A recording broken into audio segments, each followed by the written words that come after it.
But on the plus side, I was able to read Blade Duvall's write-up first, and Blade Duvall told me, "Did you know? You suck, and I hate you." And it's true. I do suck, and I do hate you. That's true. If I die, I have to restart FF11. I have actually died this run. Once. Only the once, but man. You know what's really funny, Ross, is that has completely inspired me to do a hardcore run of FF6. Possibly Chrono Trigger.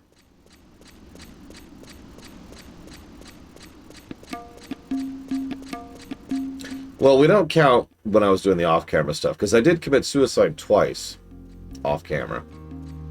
That's not a joke.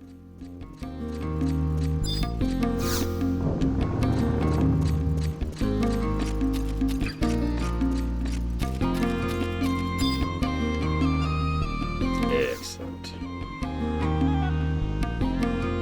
I mean, it's a joke now. It's just, if... Now I can laugh about it.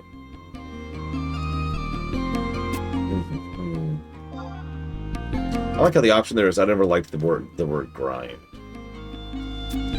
I've been floating on a cloud of calm, and I'm sure aching to know why. You see, the company earnings have finally started living up to my expectations, and it's about time. All those days and nights of painfully building up a reputation for my budding enterprise have finally paid off. I can sense the universe is rewarding me for my effort. Things are going to be okay from now on. I'm certain of it. I'm even starting to think about showing some gratitude towards my faithful employees.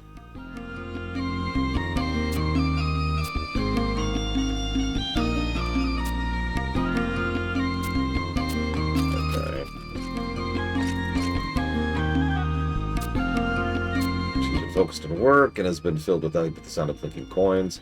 Her dedication to business has been more pathological than usual. It's unsettling.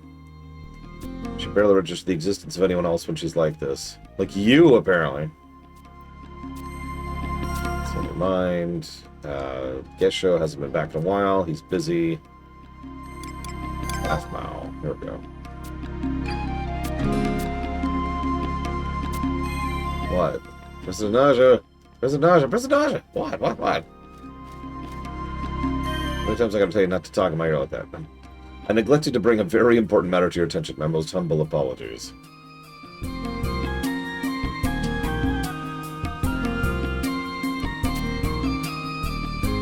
A gilded envelope stamped with the seal of the two-headed serpent. Signed with the hand of the Grand Vizier. Addressed to Lore Runner. You've been singled out by the palace again. Do you mind if I open your mail for you? Because, you know, federal crimes don't exist yet. Did you show up today because you had a feeling this would be arriving? Sure. I've had enough of your wisecracking. This is a letter, a perfect personal summons from the Grand Vizier himself. We've come up with the world, haven't we, Mr. Private Second Class? I like how I've never upped my rank and never will.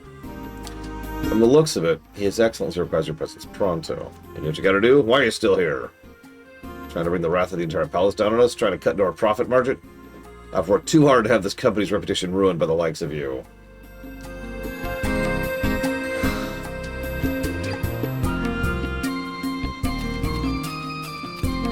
No! She does have a lot of animations, yes, I do agree. It's a shame they gave them to her.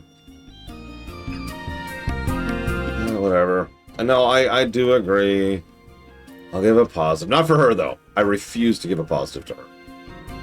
Give a positive to animation. It has been noticeably better. Thank you for the sub, Blue Dragon EXE. Always appreciate you. Give me 1 second to jot that down. No, they really have. Animations are getting noticeably better. I wasn't joking earlier when I said that the in-engine cutscenes are getting better. Which, I mean, is a good sign. To use a parallel, it took FF14 until Shadowbringers for the in-engine cutscenes to become worth a damn. Now, that makes sense from a reality perspective. Legacy of Goku, Mega Man Battle Network, and Dual Hearts. Thank you again, Blue Dragon.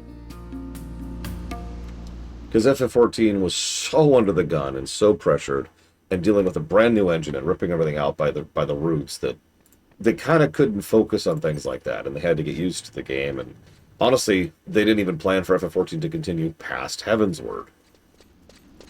So it makes sense that, excuse me, when they finally started actually developing stuff, that's when they started poking it. Yeah, I was about to say Stormblood is when they started poking at it, right? Like experimenting with what the rigging can do and what the animations could accomplish. But I remember it because there's a specific quest. It's towards the end of Shadowbringers, and there's a specific cutscene, which is the cutscene when they started really expressing animation. It's the one where they're all sitting in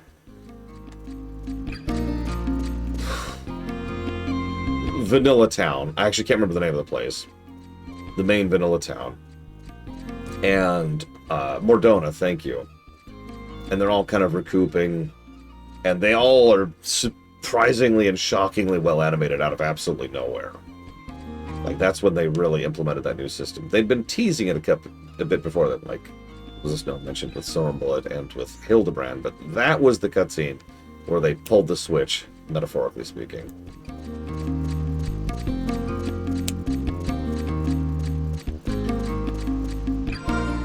Now, hang on, I'm curious of something.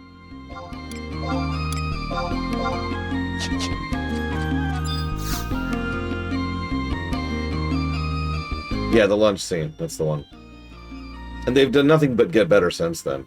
Remember the bun that was able to separate right there on screen?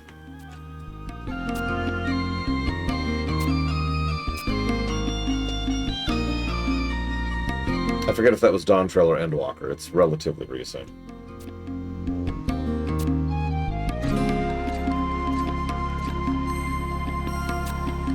Cell swords.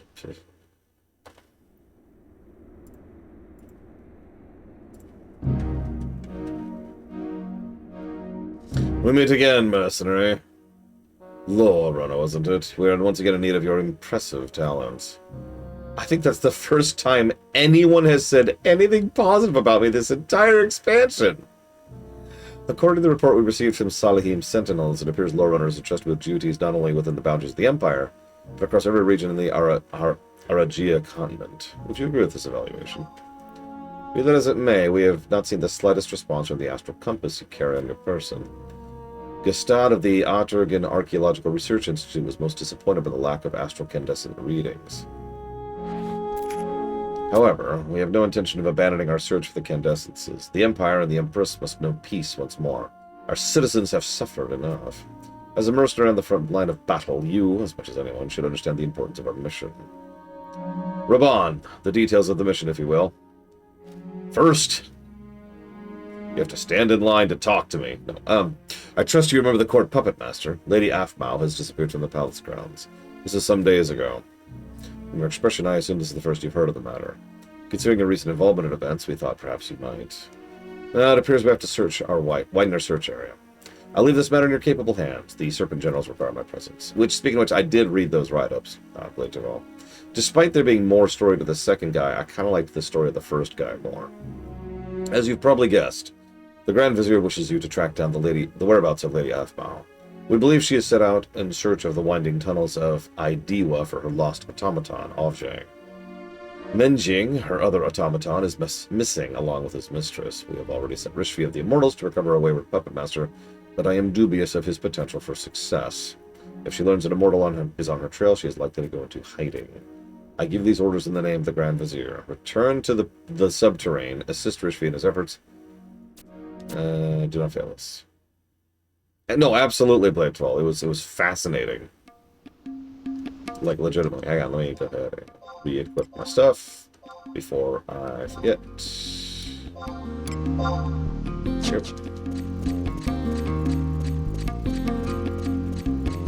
Yeah, you can see why I wasn't sure if it was Endwalker or Dawntrail, because, you know, Patchwalker was a hell of a chonker in terms of content. Okay, so I'm waiting, but, like, should I hit... Which one should I do? Should I do the Unity Warp? Like, we've been down there before. Okay.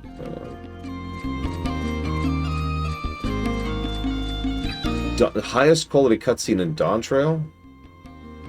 It's kind of a spoiler, but the second attack on the city might qualify. There's a lot of moving parts in that. Come on.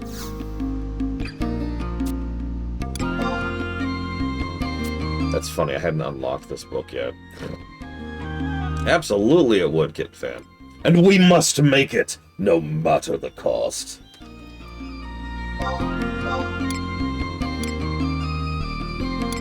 It is definitely a damned good scene. Multiple pause worthy. Yeah, we have allies. Yeah, that scene. But I do think it was, by memory, a legitimately high quality scene. Just to the subterranean? Okay. Making sure. I know I say this a lot. I do appreciate the aid and assistance you and Mr. Ed have both been giving me this entire run. It is without hyperbole to say that if you weren't here, I wouldn't be doing this. But I don't necessarily mean that as a negative thing. This run has stretched from out of the bounds of PFR into the realm of PFR by virtue of your assistance. Hi, Eleazar.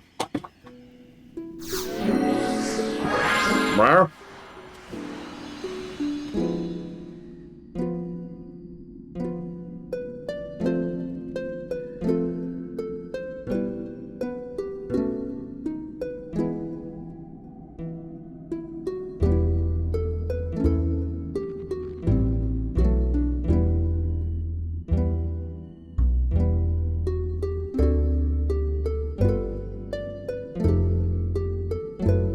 Okay. Where's Blade? Oh, there it is. But I want to talk about that animation thing, if I may, for a second. I'm not really being facetious when I say that FF11 has already basically surpassed so much of FF14, but it makes so much sense. FF11 didn't have any giant interruptions, right? It wasn't... It was thrown together and then consistently developed from word go. So it makes sense that they would consistently get better and test better and do better animation, do better rigging, do more moving pieces, do more scripted events they could do, etc. as they go on. FF14, they had incredibly, insanely good animations, if you remember, in 1.0. And then, you know, chop.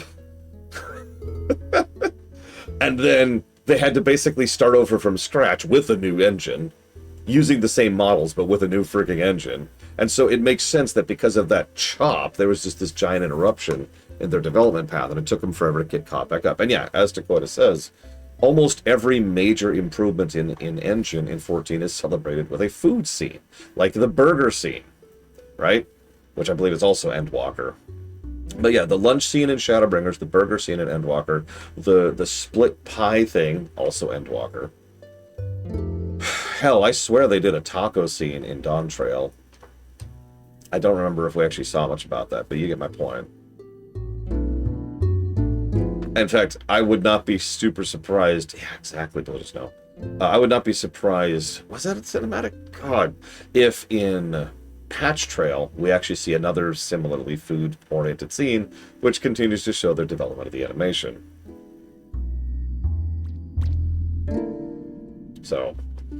And I mean, WoW's kind of in the same boat as FF14. WoW was so under the gun and so underfunded that the overwhelming majority of their development was on just getting the game up to vanilla, essentially. Again? Really? Okay. This is the same spot, isn't it? It really is. Okay. I trust you. Immortals have big clink clink. We'd be lucky today. We'd be so lucky to listen to our room. Love the sound of clink clink. Member 9, Vavarone. What a Vavarone. You check Immortal, not trying to fool us, yes? Waffles. With...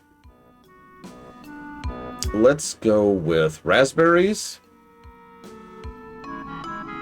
Hang on.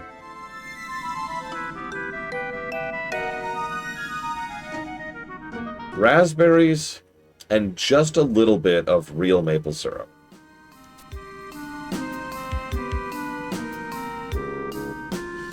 More than that fooling, Rune. Okay.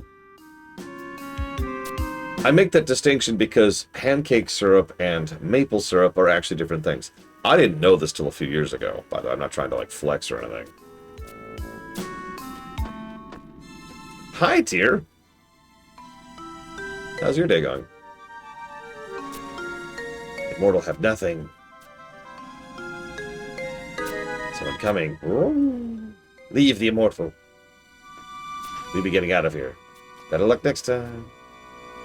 Yeah, exactly, Pillars of Stone. Like I said, I didn't know that until, I don't know, like 4 or 5 years ago, something like that.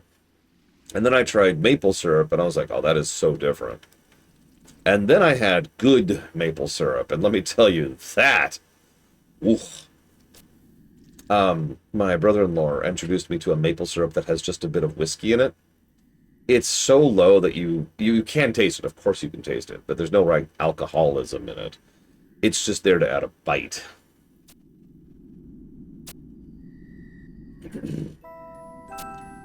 I've also had spicy maple syrup since then, which is basically just maple syrup with like jalapeno bits or whatever. I wonder how long I was out. I didn't hear or sense anything until someone was right behind me. You know what, actually, speaking of the conversation I was just having, I think this deserves 2 animation positives. Like, we're getting there.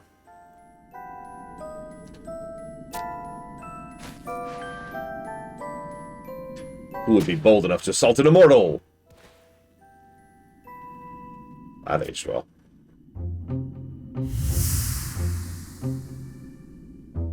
Bourbon maple syrup, yeah. Hey, what are you doing here anyways? You're sent by the Grand Vizier? You're too late. It seems I arrived after Athmal had already left. You can see the human automaton footprints all over the place. I'm certain she was here, but I don't think she found any sign of object. How do I know that? I had just found her dragging footprints heading out of the tunnels, as if giving up. All is not lost, however. I think I know where she went. W'Elah Temple. I'm almost certain she would return there. Oh, head spinning. You must return to Al-Zabi and make sure she's okay. I have to see her before the other mortals figure out where she is. No time to lose. You can do it, Elizar. You can spell guess. Okay, immediately stealth. I have sturdy reluctance. And hi, Jeremy. Okay, so hang on. So the next one. Enter W'Elah Temple. Okay, so just Hearth. That's what I'm hearing. You're welcome, Mr. Red. You are forever now known in ignominy. The last thing I wanted to say, just to finish my sentence, is that WoW went through the same arc. Because of how much WoW was chopped off at the knees for so much of its early existence, it wasn't until post-Wrath, Wrath patch content, in other words, that WoW was actually where they had been wanting to be since vanilla. It was also arguably the first time that any of the money from WoW was actually being put back into the game itself, because of the whole Vivendi thing we've talked about a few times. So, you'll notice the first real in-engine cutscene in WoW was in Wrath, the Wrathgate. And then you'll notice they started doing more and more of that. They had been doing patch trailers in-engine since vanilla. And let me tell you, the gap in quality between the Noxoramus patch trailer and, like, I don't know, the Thunder King and Pandaria, which it wasn't even that big of a gap in terms of time, is huge. And then they just kind of kept developing the in-engine and stuff, and then kept developing it. And I think they've kind of peaked with War Within. War Within started using Insano tech to actually start swapping in and out higher resolution and higher texture models of characters, while still being alongside us. So as of War Within, we're actually in the cutscenes, in the in-engine cutscenes, and relevant and present and interacting with people who are hugely higher detail than everybody else because, you know, they've swapped. War Within did some absolute wizardry with it. Brilliant stuff. Anyways.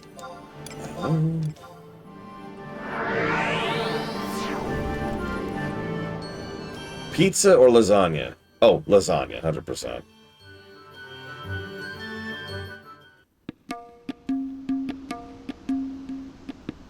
Oh, I'm hearing wings be hoiked up. Speaking of which, I think the general consensus has boiled down to Windhurst. That's what I've been hearing.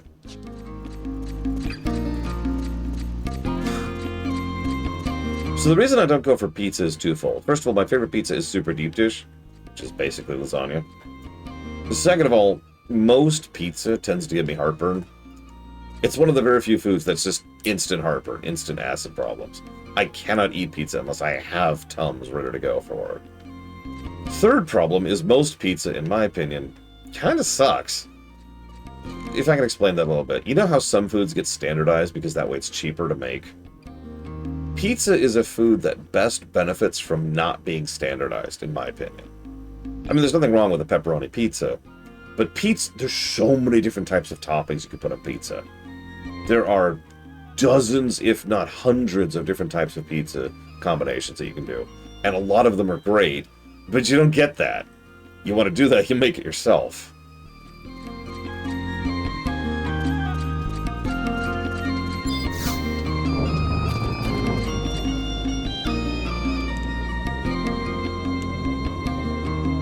I actually have no idea what gives me the heartburn. I assume it's the grease. I've always had a low tolerance for grease. And most, like, fast food places, those pizzas are dripping in it.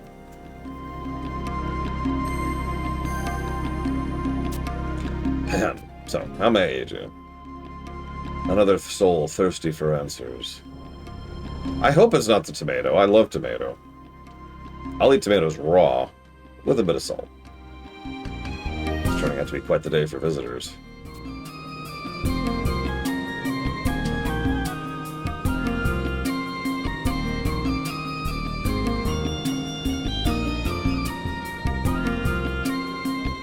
Greetings! That is a good question, Shaw. The current indicator is no, but there's... So nothing official, right? Let me just start with saying that. There's nothing official. And Core Bethesda, the team that worked on Starfield, the team that's going to be working on Elder Scrolls 6, I don't think they're in imminent danger. However, if in the future you hear that they're starting to shave them off and want to, like, spin them off into a separate company or sell them off to some other company, don't be surprised. How fare you? Nothing terrible has befallen you? Oh no, you need not elaborate. I'm sure you're here to give your weary spirit a moment respite from the madness of our occupation. Perhaps it's some duty that brings you here. Well, pray tell, what lures you to this hall of serenity? Speak with someone. The court puppet master. What dire circumstances would involve a mercenary in the pulling of strings and dancing of automatons? The court puppet master. Lord Nadie, is there something we should know? Now they set mercenary hirelings on her trail. It appears the Grand Vizier is tired of this game of cat and mouse. It was only a matter of time. I suppose I shall have to come clean, as they say. And since you have some rudimentary understanding of the teachings, I will trust to your judgment. Okay. I have given the court puppet master shelter within the temple. Given shelter to an Imperial fugitive? That's correct. You've broken Imperial law. I cannot dispute that fact. Why would you do such a thing? Some explanation is in order. First of all, we're a church. We can do that. That's the thing. Second of all, Aphmau was born a child in high standing, a resident of the palace, member of the royal family. However, her mother passed away when she was but 6 years of age, and the responsibility for her upbringing came to rest within the temple. There must be more to the tale if none within the palace are willing to care for her. Yes, those details are not mine to divulge, however. Her childhood was spent within these walls, surrounded by monks and philosophers. So no wonder she's such a brat. How does such a child find the path of a puppet master? I was not aware of it at the time, but apparently Lady Aphmau secretly learned the art from a street performer. Would not such an expensive item, such as an automaton, be difficult for a young girl to acquire? You are familiar with automatons, I must admit to some curiosity. Then I shall speak more on the subject. Lady Aphmau arrived at the temple carrying 2 of the mechanical puppets. One she received from her mother, the other from her older brother. At first, the puppets were completely incapable of speech and merely trotted behind her. For long, however, there was barely a moment when they weren't voicing their opinions on everything in sight. The change was accompanied by a return of her natural playfulness.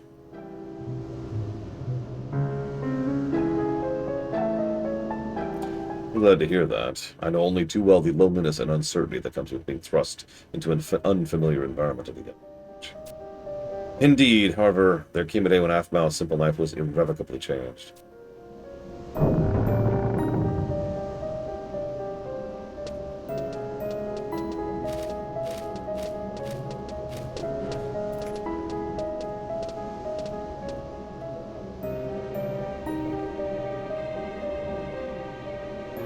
Lady Aphmau, we have come on orders from the Grand Vizier.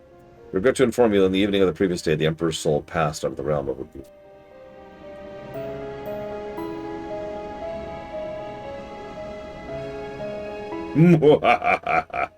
Oh, sorry.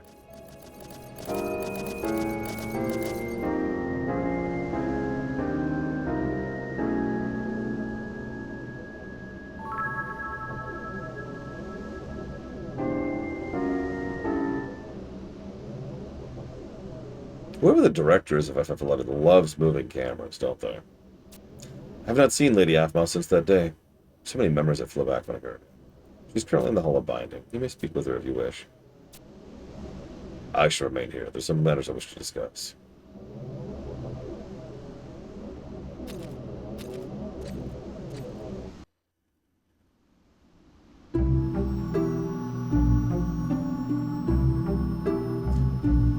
That wouldn't surprise me, Kira White Noise. And also, yeah, I don't wish anybody to get bought by Embracer, honestly. That's just...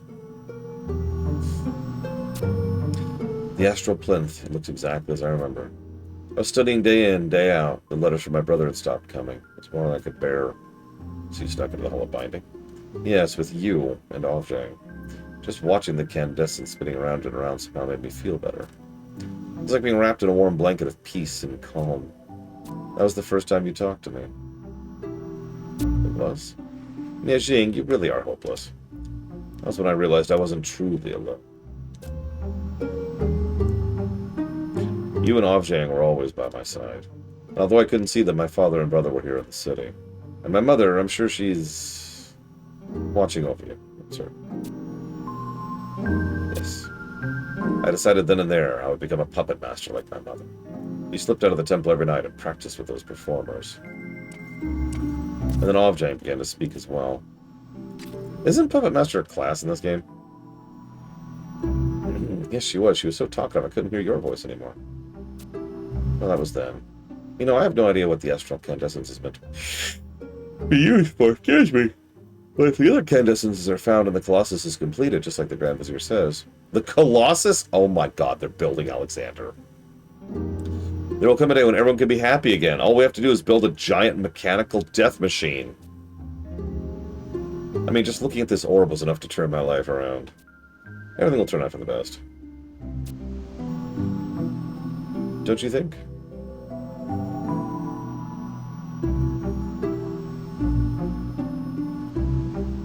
Actually, I didn't play Taval. Someone in chat pointed it out, but by that point, the screen had already moved on.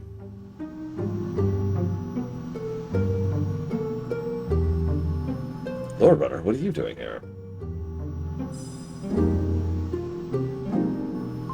By order of the Grand Vizier, you can't be serious.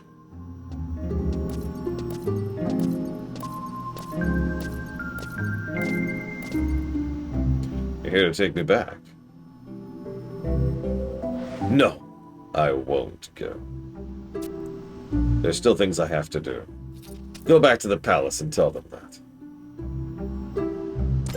Do you still take orders from us? Sure. Now that's our mercenary talking. You may leave us now. Lord Nadie?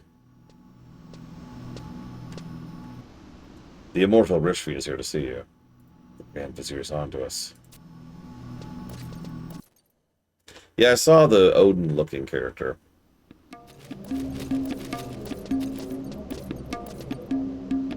Lady Aphmau, I'm glad to see you unharmed. Now it's time for you and Yejing to accompany me back to the palace.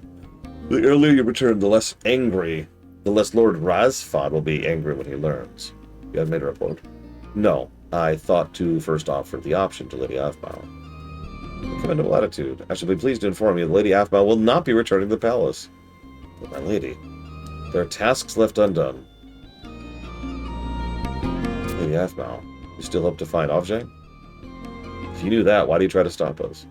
Rishvi, your face is pale. It's nothing. You should return to the Imperial Ward and visit the infirmary. You are kind, however, you'll just slow it down. And where exactly do you intend to carry out this search of yours? I'm not going to tell you.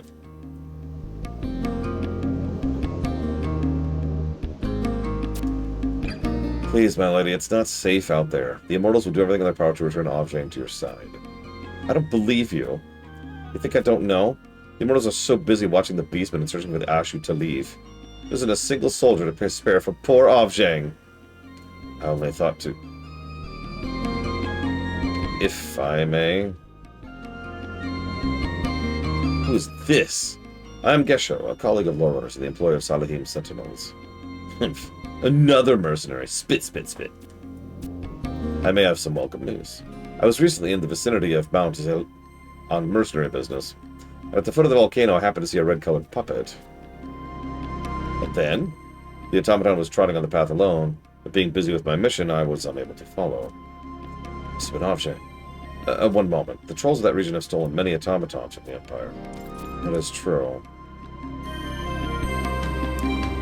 Oh yes, I'd forgotten. You weren't done. There appeared to be something like moss or lichen stuck to the puppet's clothes. Moss. I merely present facts. How you interpret them is not for me to say. Only, automatons taken to Halvam are thoroughly modified by Moblin craftsmen to follow orders of the trolls. After this process, they are barely recognizable. No, I would not waste any time if, as you suspect, this automaton was your companion. It's time I took my leave of you.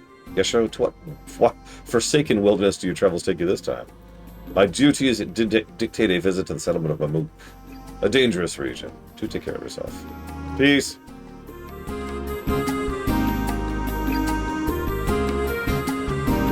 That settles it. To Mount Zillion. Lady Aphroth, if I may.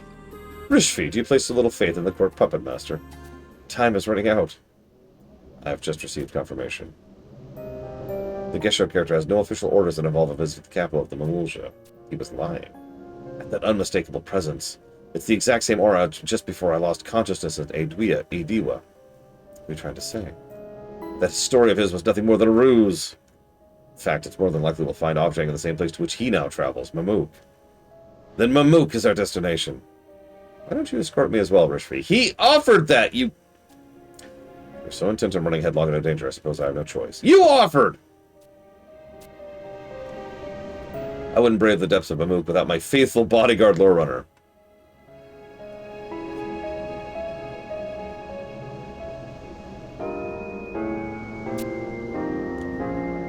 Even if he is under the command of the Grand Vizier.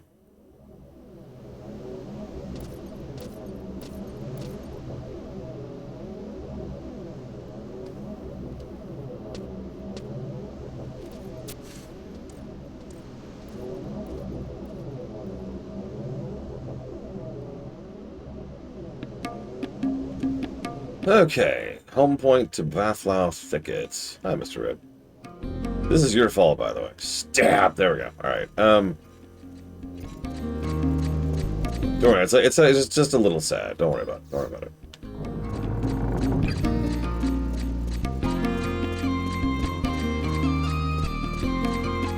Let's see if I have this waypoint. I misread that at first. I thought it said we're fighting Landlord Gahilja. It actually says Lance Lord. But I'm just going to say that that's canon now, that that's the Landlord.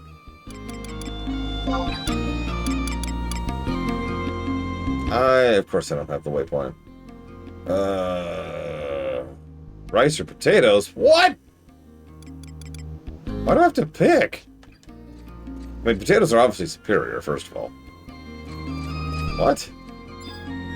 Am I blind? Oh god, am I blind? Have I finally lost my sight? God, I have. It is right there. Jesus Christ. I can't even read anymore. This game is killing me! This game is literally killing me!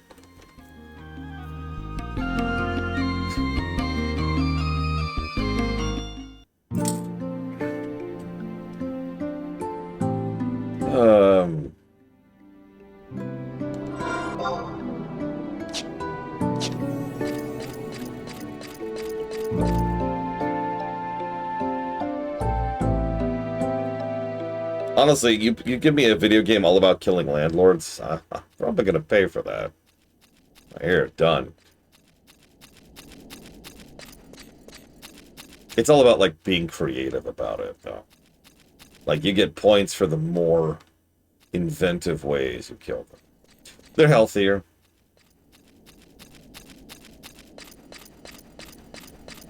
Yeah, exactly. You can't kill the landlord the same way twice. You gotta really get creative with it. Sure, one time you can impale them on a spike, but the second time, the spike has to be on fire. The third time, they trip and fall next to the spike. And they're so thankful for having not fallen there. And then the cave collapses on their face.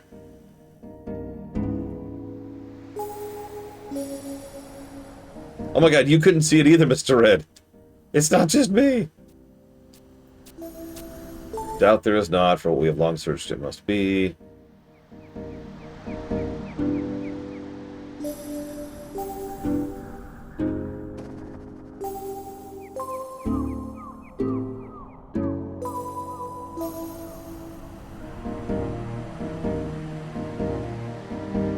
Meant to threaten us is this toy.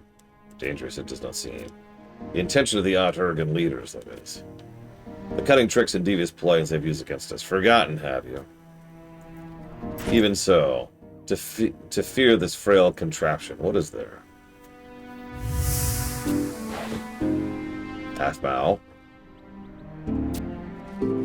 Facts we have not. Disassemble this gadget we must. Not necessary, landlord. None of its secrets are already known. Know these secrets, do you imply? I believe I do. To deceive us, you attempt. What's the fish person? I mean, is that a Sahagin? Allow this charade, we will not. Stay silent, outsider, you shall. Over this is not. In this outsider's opinion. In the outsider's opinion, we are interested. Autark. Bicker for 100 years we could, or instead hear something useful we may. Yes, Autark. Kindred to the Brethren of the Shining Scale, what say you? My lord, if I may. It is nothing more than a simple puppet. It is a mechanical creation that belonged to Jalzon, the former emperor of Oturgan. Jalzon. Yes, my lord. It was the first automaton in existence, a personal project of Jalzon's. An invention of our old enemy, Jalzon. Ignore this we cannot. Even so, if this destroy us, how can it? Broken many of these puppets we have. Allow me to explain. I've learned some interesting facts from my observations around the palace. A craftsman known as Gatsad often passes through Imperial Whitegate. Gatsad? Heard that name, have we?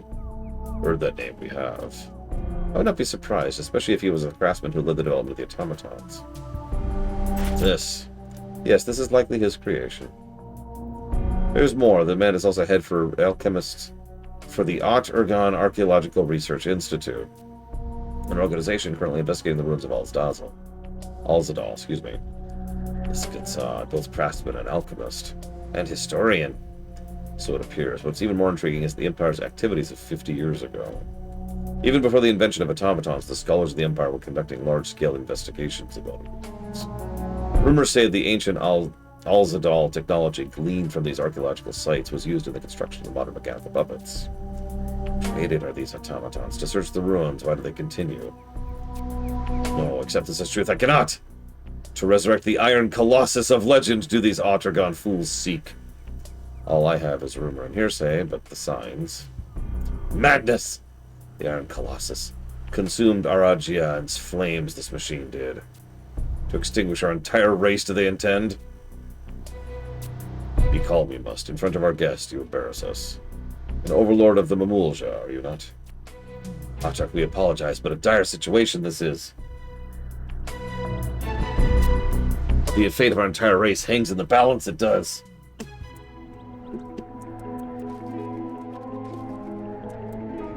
There, dead. I understand your fears, Sage Lord, but is that not why we have forged an alliance? The Imperial Army does not have the resources to escalate a war on two fronts. At the dawn of our agreement, we will unleash our fury of the Empire. The Mumulja hordes from the west, my fellow warriors of the east. The research of some ancient war machine will be the last thing in the minds of the Oturgan commanders. And once we have seized control of the Empire, we will only have to cripple this iron engine of destruction beyond repair to guarantee total victory. If an empty promise this is not, I swear to you by the heavens and the earth I shall not play you false, and if my nation's oath should be broken should it. I'll present myself before you and fall upon my sword. Upon your sword you will. Far Eastern tradition is this. Conviction you possess. Oh, sorry, is something amiss? I can smell it. The flesh of smooth skins! Out you come. A place to hide there is not. From the sepulchre there is no escape. Sup?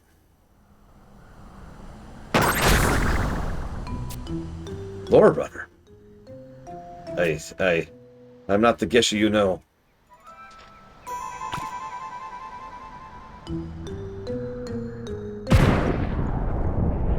Uh-huh. I kinda don't care, honestly.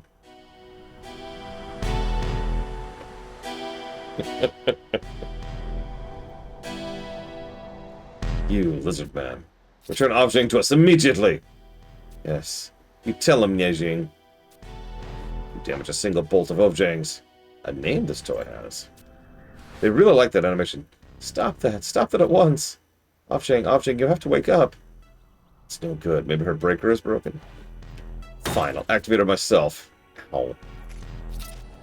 Yes, her receptor is not receiving. Before this machine, about your own life you should worry. Autark, to the Lance Lord leave these intruders. Yahilja! Offended the Autark, have we? Very well. In your lance arm, our trust we place. Yes, regret this you will not. Send more soldiers. In time I will. Deprive them of all the fun, do not.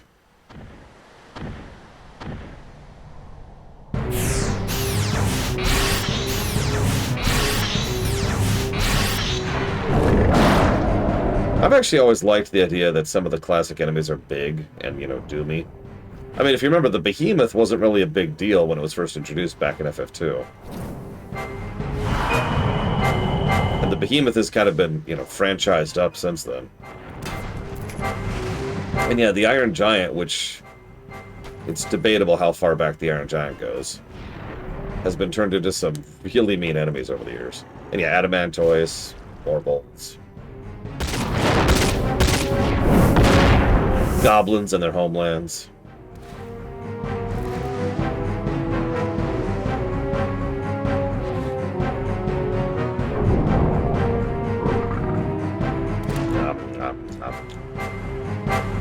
Rishvi! The order of my kills you have ruined.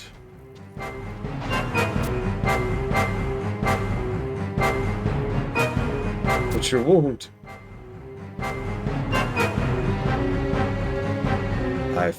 You forget, I'm an immortal. Now get out of here. Objang's more important.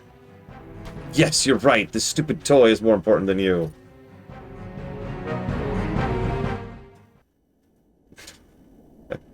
Okay.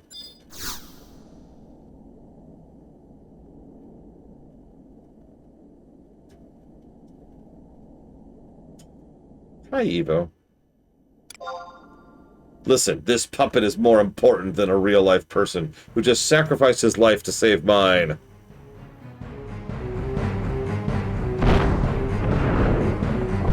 Die, smooth-skinned slug. I'm just sitting here eating some popcorn now.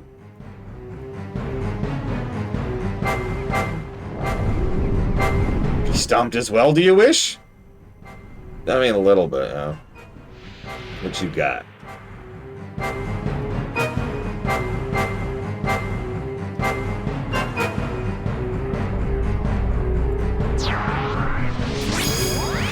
I can't help but notice that the next area we go to is the Arapago Reef again.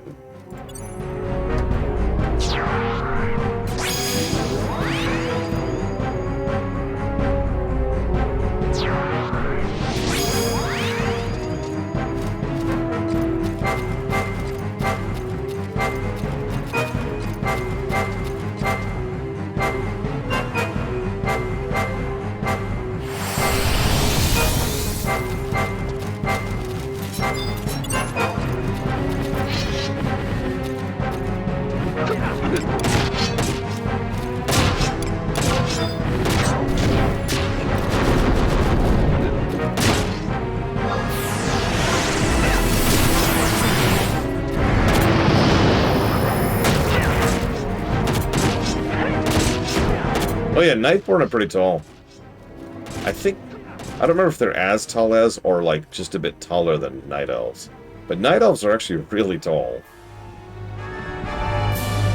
supposed to be Amazonian coded, so...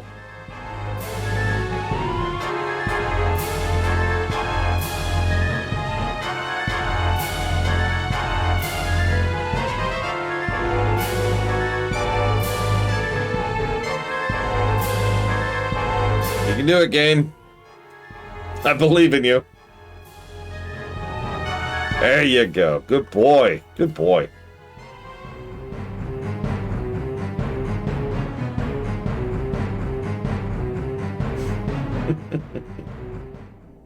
Poor game.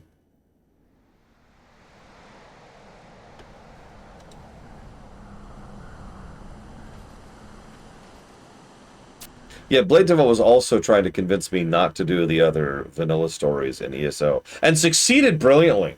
All he had to say was, it'd be like doing Jedi Knight and nothing else, and calling that it for Tor Vanilla. And let me tell you, sold.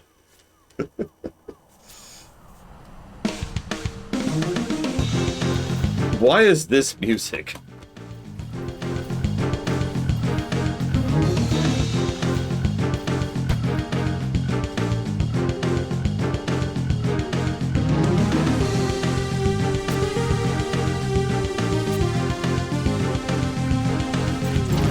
Yeah, speaking as someone who mains a Blood Elf female, I am microscopic.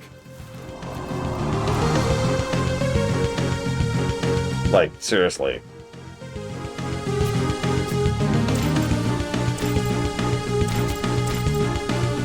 I mean, I'm not as small as an actual midget, like a gnome or a dwarf. But, yeah.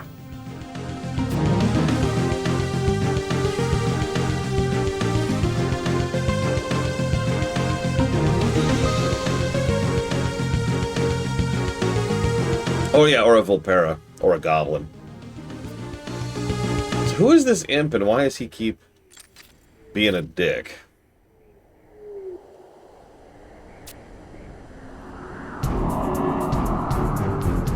Is this the automaton couple of calamity? Pretty sure, boss. Return her at once. She's my Avjang. What did you just say?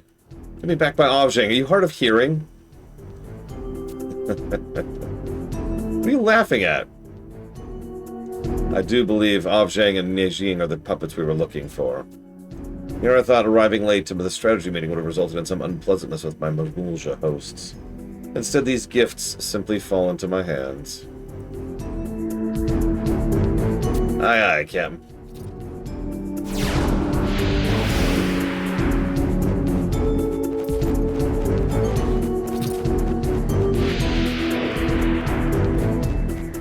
That's what I keep hearing, Mystic Maker. I admittedly wouldn't know.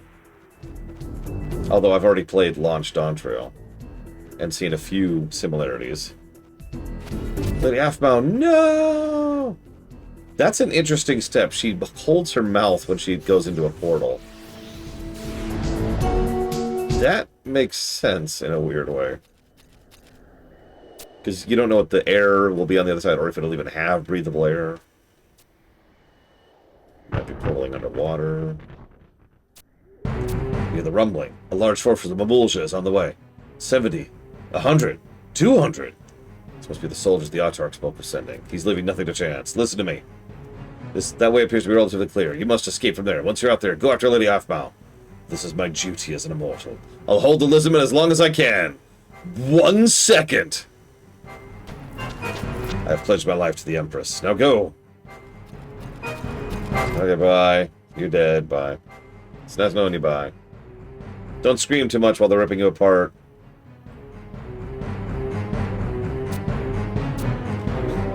Wolf 4 to Lion. Wolf 4 to Lion. Gold has been taken. I repeat, gold has been taken.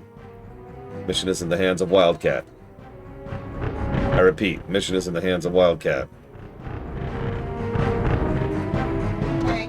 Hi. We'll be back. We're leaving girls here. Hold up. Hold up. Hold We'll up. be back in a minute. We're leaving girls here. Okay.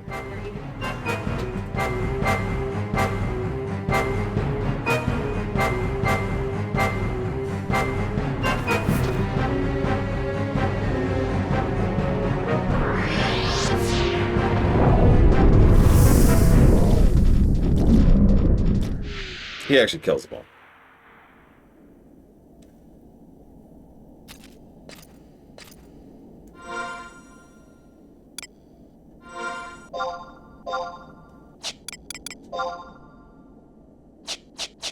Okay, so now we go to Arapagara Karapara Karagabargabarga Reef.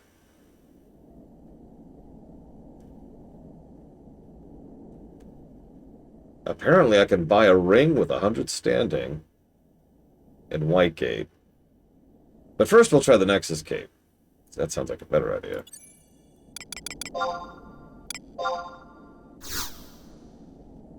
Holy God.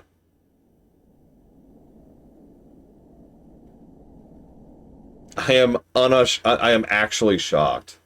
Because Arapagara Garbagar actually looks like a dungeon, right? Oh, we're in the mine, that's why. Okay, never mind. Come on, there we go. Getting book. Thank you. Book got. Double checking. Yep, we're good.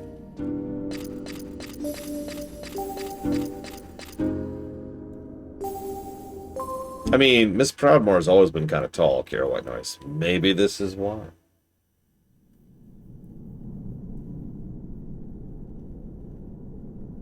I knew it, Mr. Red. You're the one responsible for all this.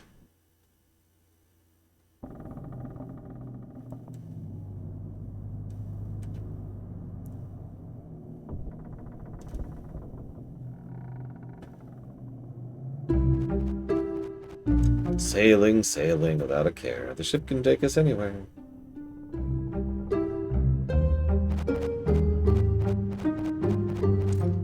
Da, da, da, da, da, da. You two need to calm down.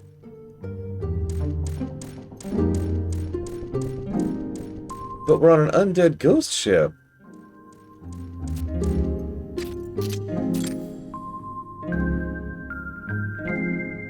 Neijing, what is it? You should try to enjoy yourself. I refuse to sing.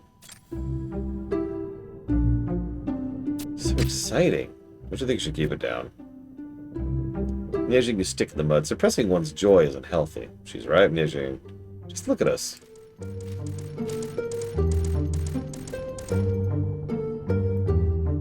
We're riding on a ghost ship. Can you see anything out there? Lava's flames. Look, there's another one. Fire on the water.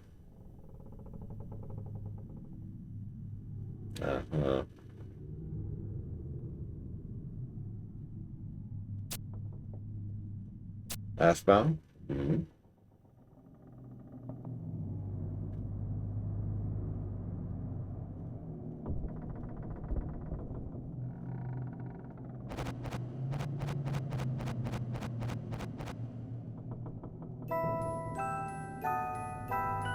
Ah, I see it now. I gotta be honest.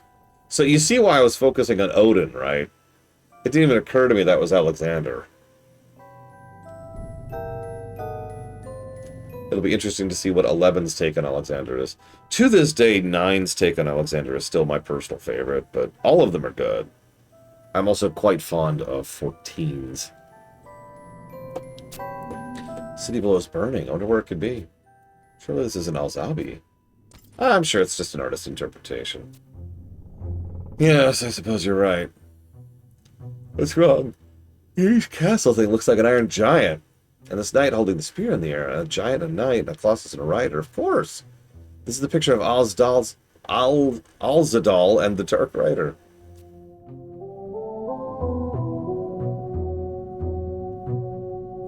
This scene is... yes, the Age of Judgment. Ever Mystic Maker? Oh, that's tough. Let me think on that when we're running to the next cutscene. You know of this painting. I must admit some surprise. Admiral Luzev. Huh. Be at ease, I'm not going to harm you.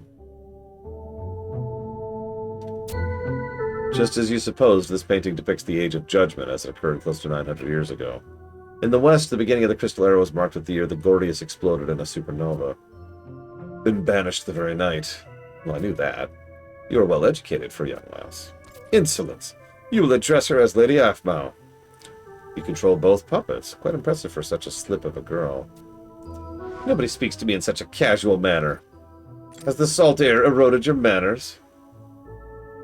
Ah, my apologies. Apology accepted. Now what do you intend to do with us? Do with you? I don't recall forcing you and your little mistress to follow me.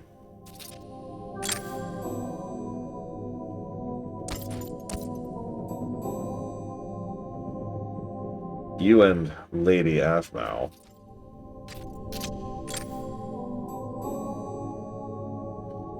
Then we should like to disembark immediately.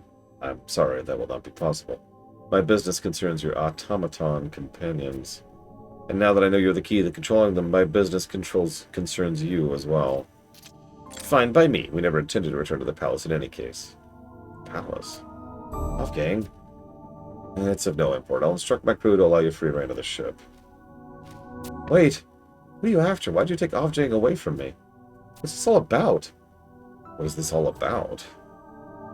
You'll learn soon enough. Ottergon, the entire world, all its people, in fact, will soon learn. Revenge!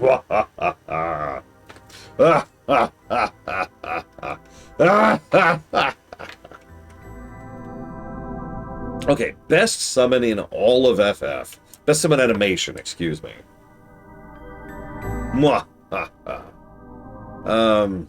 God. Oh, really? What? Okay, so we zoned in. Oh, we're at the wrong entrance. Gotcha. Well, we zoned in. That's important. 8 to this day has my favorite Shiva, and I've never been quiet about that?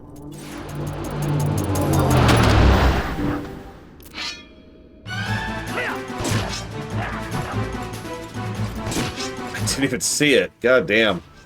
My eyes are going, guys. Ah!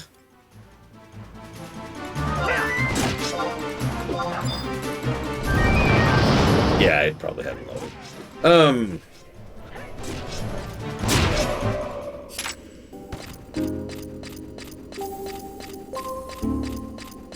Well, while I'm held here, let me break this down by game.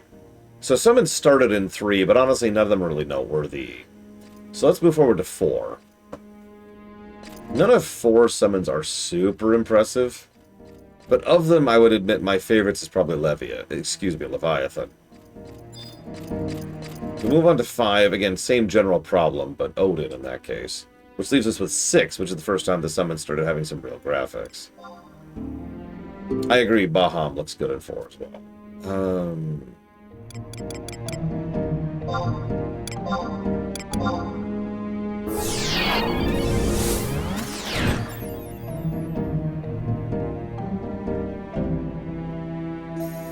I admit a fondness for Palador, actually, in 6. And Bismarck.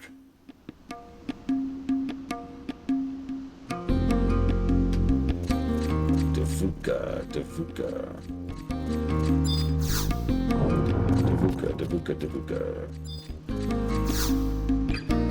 Well, hang on, I haven't reached 7 yet, because as much as I love 4, 5, and 6, when it comes to spectacle, 7 and onwards is probably going to win that, right?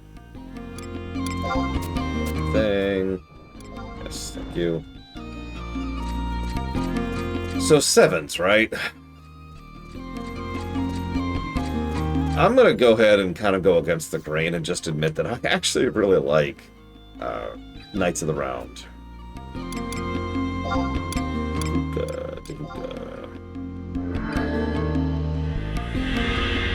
Honestly, I like a lot of the summons in 7. In fact, one of my favorite summons in 7 is, in fact, Alexander. It's very basic, but like there's a good impact to it. 7 knew how to use animation and sound design to make something feel stronger. Point in fact, 7 is one of my favorite Ultimas, too. Just because the sound effect is so powerful sounding to me. Like, it gets across the idea of just shredding the air with the sheer force of the explosion.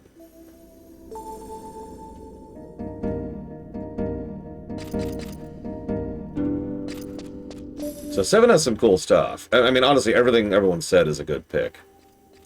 Kajada, Phoenix, Baham, all 3 Bahams, actually. If I had to pick, I'd probably go with the first Bahamut as my favorite. Bahamut Zero's neat, but just a little bit too much. And the second Bahamut's weird, like pulling the chunk of Earth up in the air. Hades is another good one. Hell, even just the basics, right? Like Ifrit and Shiva, they're good summons.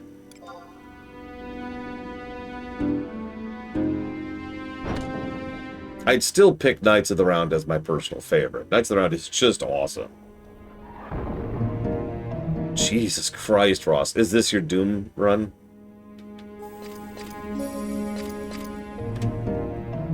Yeah, maddening. Yeah. You got this. So in 8 has some really good ones. Taquetta already mentioned this, but I have to mention Doom Train. I also ironically like Bahamut in 8. And Leviathan. 8 is one of my favorite Leviathans. But if I had to pick a favorite in 8, it's Shiva. Not because she's hot, legitimately, but because I think she is the coolest. You know what I mean? I think she's the most cool. God damn it. She's badass looking, right? Like, she is the best looking Shiva. And the entire way she winds up and then just blasts the enemy. A lot of the summons in 8 suffer from the problem of taking too damn long. Yes, I know there's gameplay reasons for that. It doesn't change the fact. Yeah, no, like, all of the details on Shiva are just whoosh, like, it's just cool. I'm sorry, I know it sounds like a pun. I'm not going for a pun. It's just cool. It's got a lot of cool factor. So, yeah, 8, my favorite from 8 is Shiva. She's not hot. 13's Shiva. There we go, that's hot. I was trying to think of which Shiva was hot. So then we have 9. 9 has a lot of really cool looking summons. I love Bahamut in 9. I love Ramu in 9. I love Fenrir in 9. I love Meduan in 9. Having said that, I think my actual favorite summon in 9 is Leviathan. It's such a nothing little side summon that they don't really emphasize at all. In fact, you get it in a cutscene, which is part of another cutscene, and then, yeah, by the way, here's Leviathan. But Leviathan looks really badass in 9. And they do some great stuff with the water effects as it does the tidal wave attack.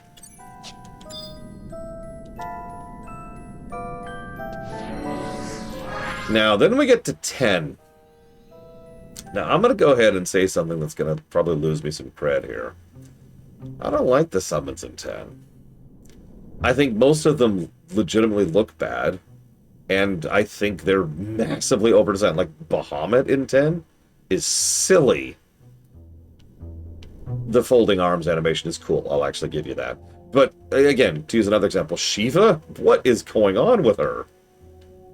Yojimbo looks cool, I'll actually agree with that. But there's one summon in 10 that I actually like. It's Ifrit. I unironically think Ifrit actually looks cool. In fact, it's one of my favorite Ifrits. He's even got good animation. One of his attacks is just, it's really quick. It's like, right? But what he's doing during that is he's ripping up a chunk of flaming earth and then punching it at the target.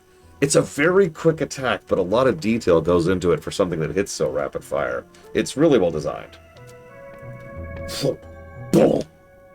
It's also the 1-2, something I've talked about several times. You get a good 1-2 in animation, and it's very, it's more satisfying when you have that kind of design to something. We were recruits together. Ever since the Immortals took me in as a child, we've always been close. But he was too kind-hearted to walk the path of the Blue Mage. It wouldn't have lasted long in any case. And don't blame yourself for the inevitable. Your instincts were right in coming to the Arapago Islands. But this stretch of water is dotted with hundreds of islands, large and small, and the terrain is complex. A straightforward search isn't practical. We have soldiers scouring both land and sea, but the Ashu Talif has a swift sail. She won't be caught easily. We require your further cooperation. In my function as an immortal, I officially entrust you with a new mission. You are to travel immediately to Perikia and carry out a search for Lady Afbal. This Perikia, here's an assault entry thing. Try not to lose it. If by any chance you happen to misplace the permit, here's the way you replace it. You have your orders. Track down Lady Afbal to clear the stain on your record. Middle finger. Hang on. So we talk to the cutter, which actually finishes the mission, but, and I love this, the walkthrough says, in all caps and bold, do not warp out. The next mission is easily accessible on foot from here. Now, what does Bladeterval say to do? Does he say to do something else? Do we trust the walkthrough or the Bladeterval?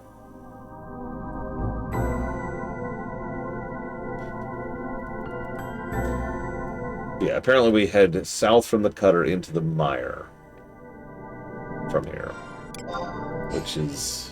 it's right there. It really is right there. So, south we go. Woo!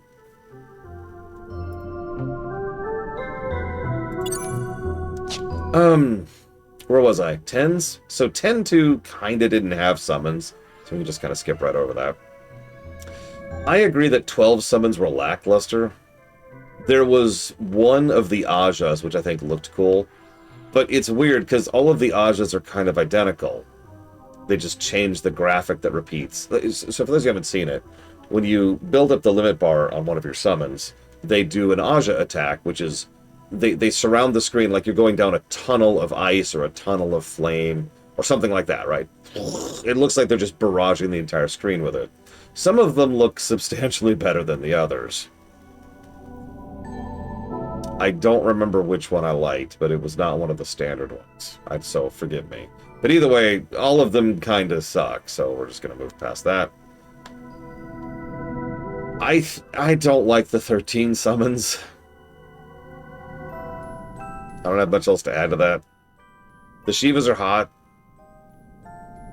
They're scissoring each other. Whatever.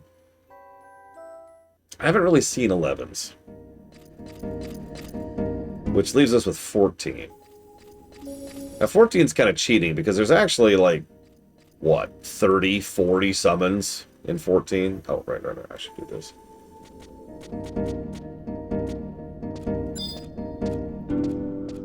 Oh yeah, and I will also admit I do not like 15's summons. Not the least of which because of how freaking random they are. But regardless of that, I thought they were just over the top. And 16's obviously is kind of its own thing.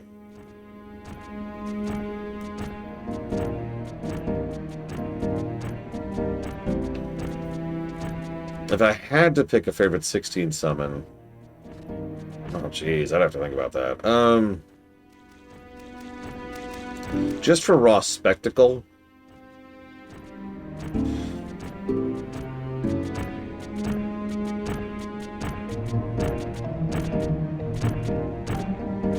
I mean, Ifrit's the easy pick. He gets the most screen time and the most animations and attacks. Yeah, exactly. Like, Ifrit quite literally has the most development. I admit I like Garuda as well. No, not because of that. If I was going to pick a Garuda for that reason, I'd pick 14s. Yeah, I was kind of... I like what Odin does, but I feel like I'd lean more towards Titan on that one.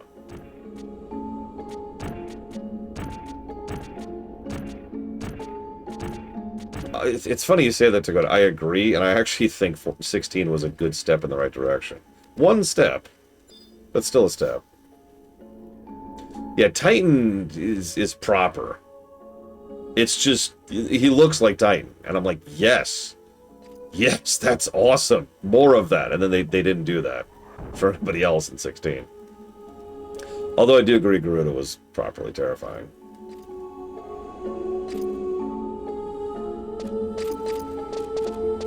It's a good fight. Most of them are good fights. Most of the later ones, anyways.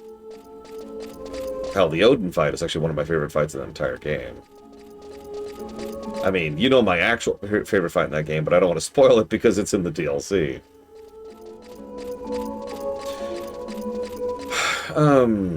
I think you're right. Enter Parika via the rune seal. And Shades of Vengeance, that sounds right. Yeah, that's right.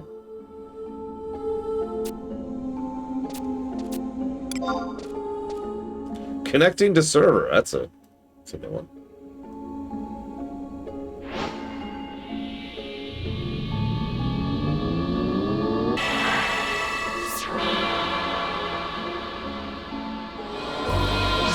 Oh my god, an actual instance. Holy crap.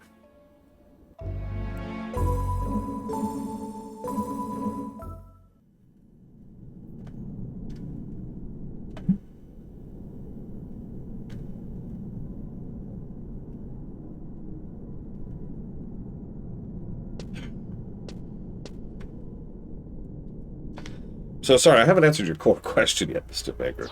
Of all of these, which is my favorite summon animation?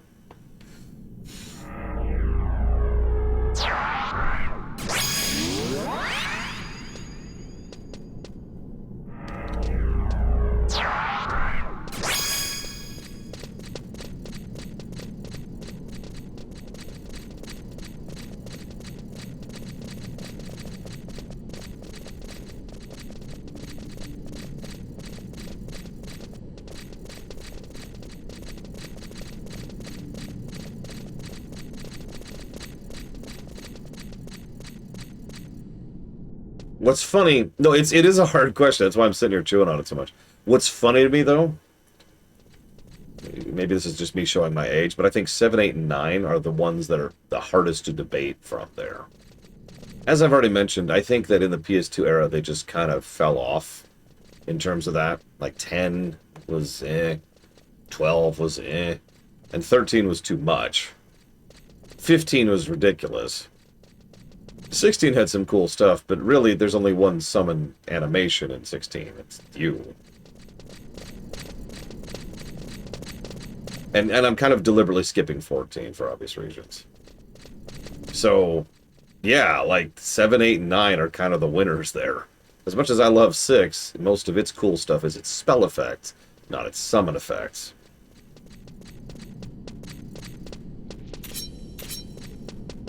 Okay. K23H1. Okay. I can do that.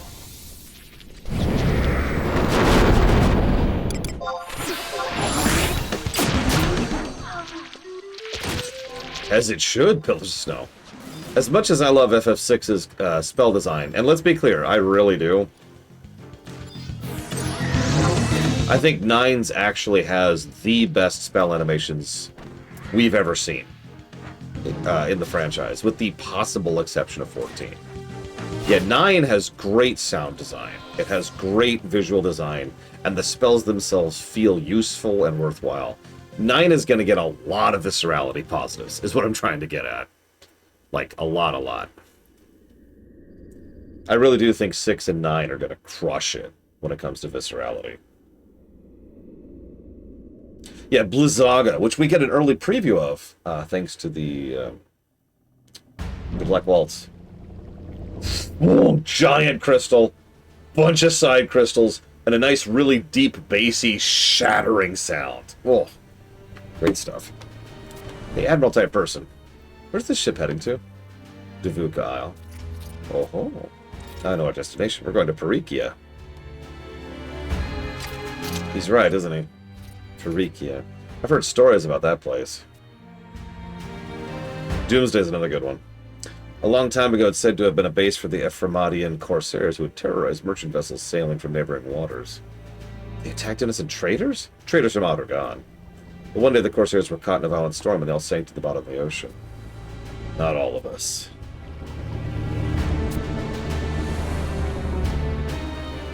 What has become of Parikia without the corsairs? Could the ghosts we've been hearing about taken over the base? Spirits of the corsairs, maybe?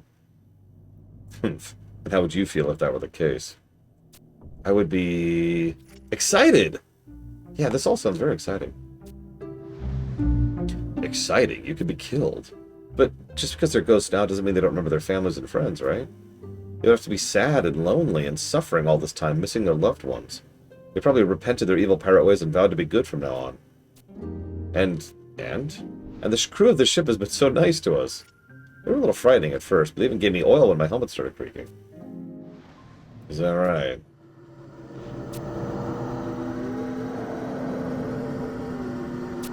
What is it, Admiral? Silence.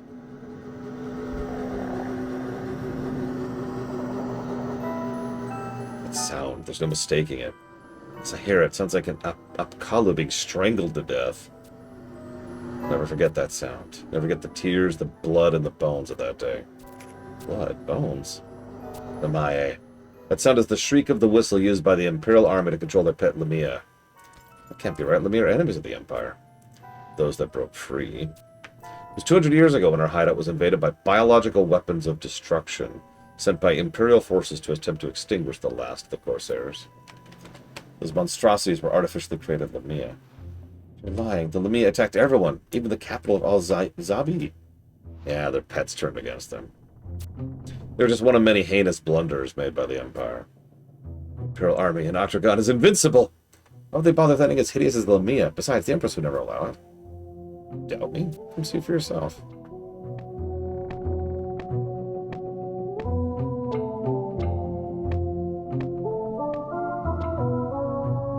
What should we do? He must be lying. Of course he is. It can't be true. If the Grand Vizier were here, he'd say, trust your own eyes.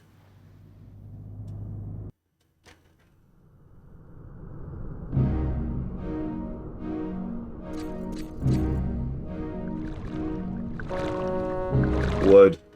Sorry. What are we talking about?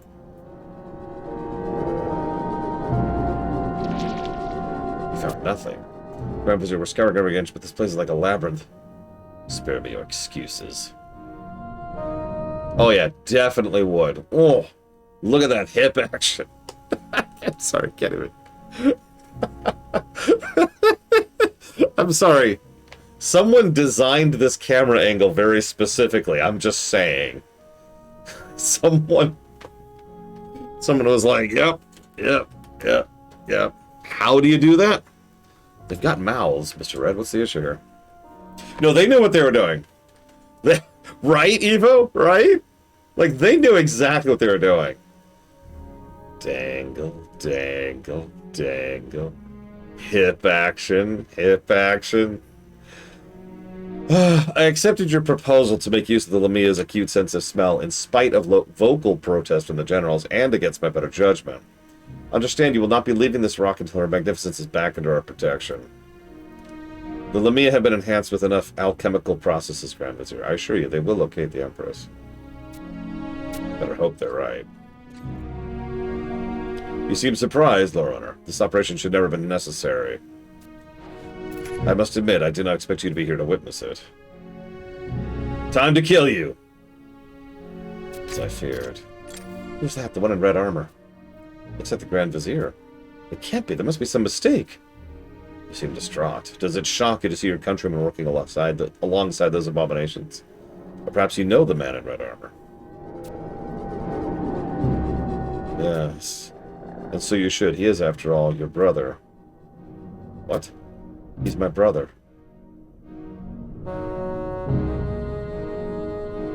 What are the Lamia saying? She is close, very close. And cover this area again. Leave no pebble undisturbed. Your will.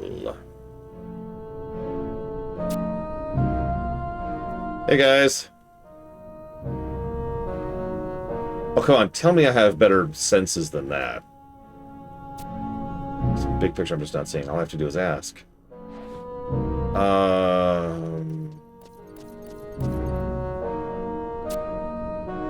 You forced my hand.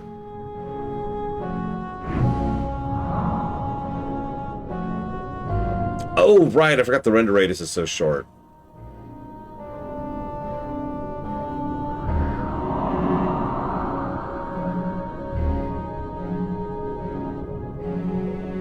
Come along with me. Yeah, can I have the float spell? That'd be useful.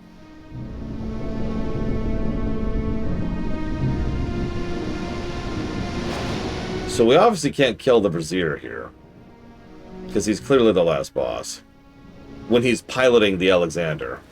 So what excuse is he going to get to live through this scene, I wonder?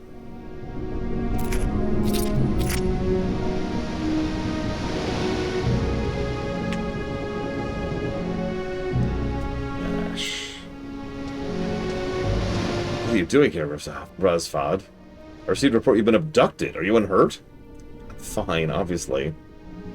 So you're the one who took her. No, he didn't do anything. I followed him of my own free will. You followed him? What were you thinking? You can't chase after every strange character who catches your eye. Do you have any idea of the danger? You're trying to lecture me? You're the one working alongside Lamia, sworn enemies of the Empire. Don't you understand? I was using the creatures to look for you. It's no excuse. Those creatures are savages! Savages! You're the one who used to tell me that when I was a child. Are you saying that was a lie? Grand Vizier, answer her question. Calm down, Aphmau. Answer the question! You saying you don't have an answer? Listen to me, Aphmau. These creations are not the same Lamia I have taught you to fear and despise. I love how I'm just off in the corner. Completely irrelevant to everything that's happening here. They are aiding our army as allies of the people of Aragia. They're like your mercenary. You have nothing to fear from them. Mercenaries like Lord Runner? That's right. Your lies know no bounds. Nothing to fear? Not for their twisted masters, perhaps. Allies to the people of Aragia, you say? These vicious demonesses that feasted on the flesh of my still-living companions? Who are you, and what would you know of it? I know all your filthy secrets. Words of a lunatic. That costume you wear, you descendant of the Corsairs? No, they wouldn't dare show themselves so openly. I know who you are. And now that you know, will you set your pets on me? Just as your ancestors did? Can't be.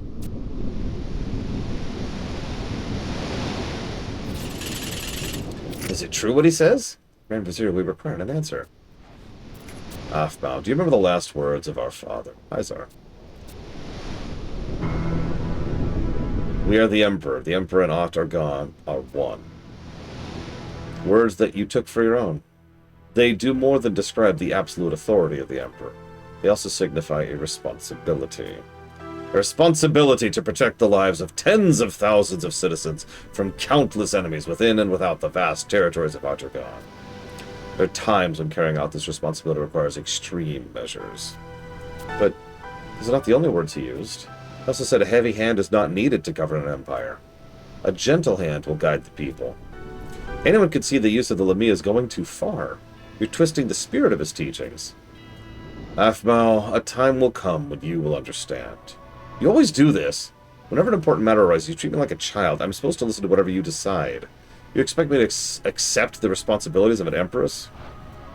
Ashmira, you do not have the will to be empress. You are not prepared to allow your subjects to bleed while you remain unsullied on your throne. Why is this role so hard for you to comprehend? If I'm so unsuitable, why don't you become emperor? This isn't a game, Nashmira. Listen to me. I was once destined to sit on the imperial throne, but as our father lay on his deathbed, he named you his successor. I don't know what you're talking about. Do you know why? How should I know? I don't want to know. I never wanted to be empress in the first place.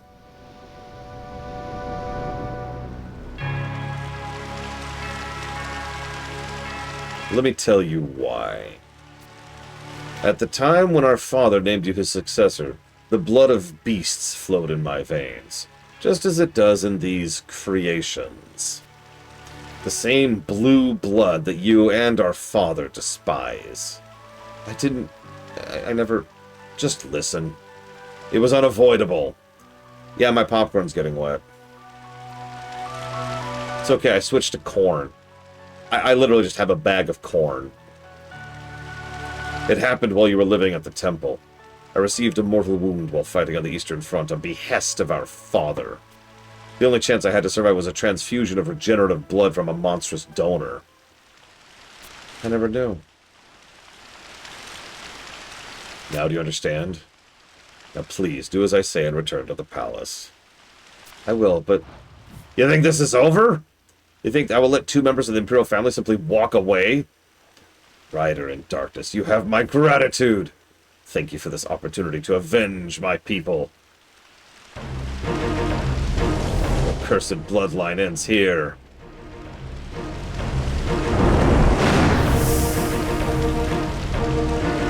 Plain Elizar with a bit of salt. No butter, no nothing. Come, Guardian! That one's for you, Rex, if you're on the VOD. It's happening to the Admiral. I've seen this creature. The Dark Rider.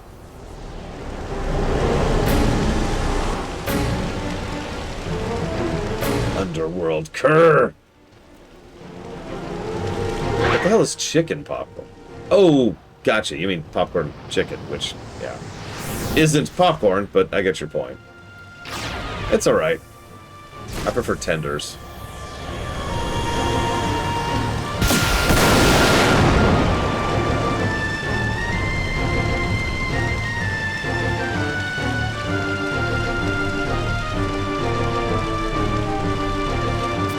Didn't expect this to happen so soon.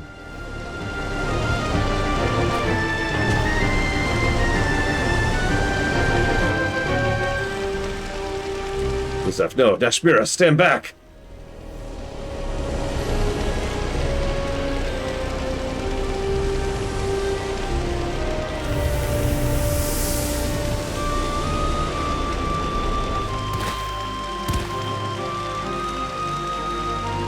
Well, that was some good revenging. Yeah, it looked like gravity magic. What? Quickly, take us to the ship! Hang about, you trying to give me orders? Just do it! But please, there's no time. The ship, now! Right.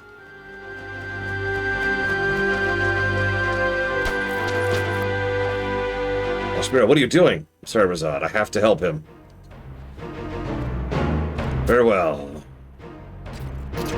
Don't worry about us. We'll be fine.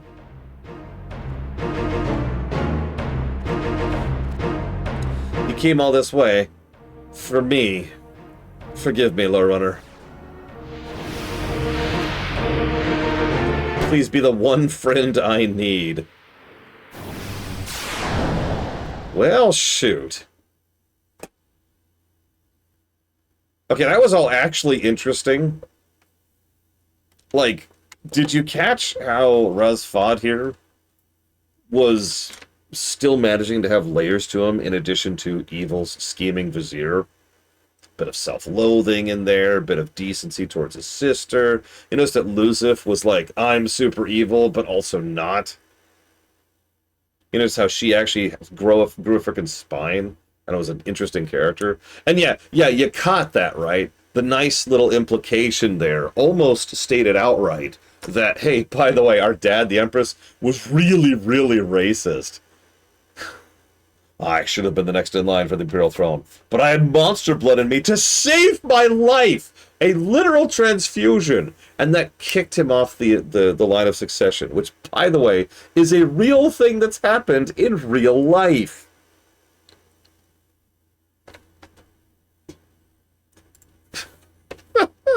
So, hang on. Let me jot down some pluses here really quick. Oh yeah, for a war that he was fighting on behalf of his father. That's another one. Oh my god.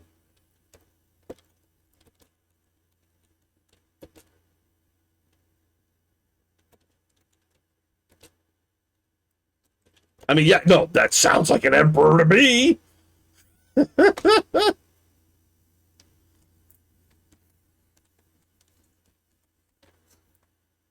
I mean, you would be shocked how ephemeral of a bloodline of a thing bloodlines are, especially in real life. There are thousands of historical examples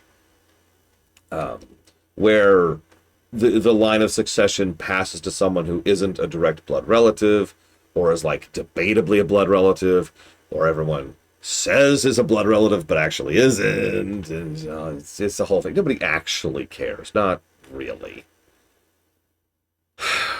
In real life, I don't want to get too much down this rabbit hole. In real life, the people who actually run things, like clear lines of succession. Clear lines of succession make everything kind of go smoothly, right? If I decided to adopt Evo, I'm pretty sure he's younger than me right now. I say, yeah, Evo's totally my next in line. And as long as that's all verified, everyone's on board with it, everyone just kind of agrees to go along with it, then legally speaking, Evo is now the next in line to succession. Because, again, the people in charge, the people who actually run things, want a nice, clear line of succession. They don't care who it is. Blood is convenient, but it's not the only way to establish that, right? Yeah, exactly, Dakota. Like, there's this drifts into video games, but this has been a thing historically for most of human history. Yeah, once I take over the planet, it's yours, Evo. Congrats! I'm taking a vacation. Bye!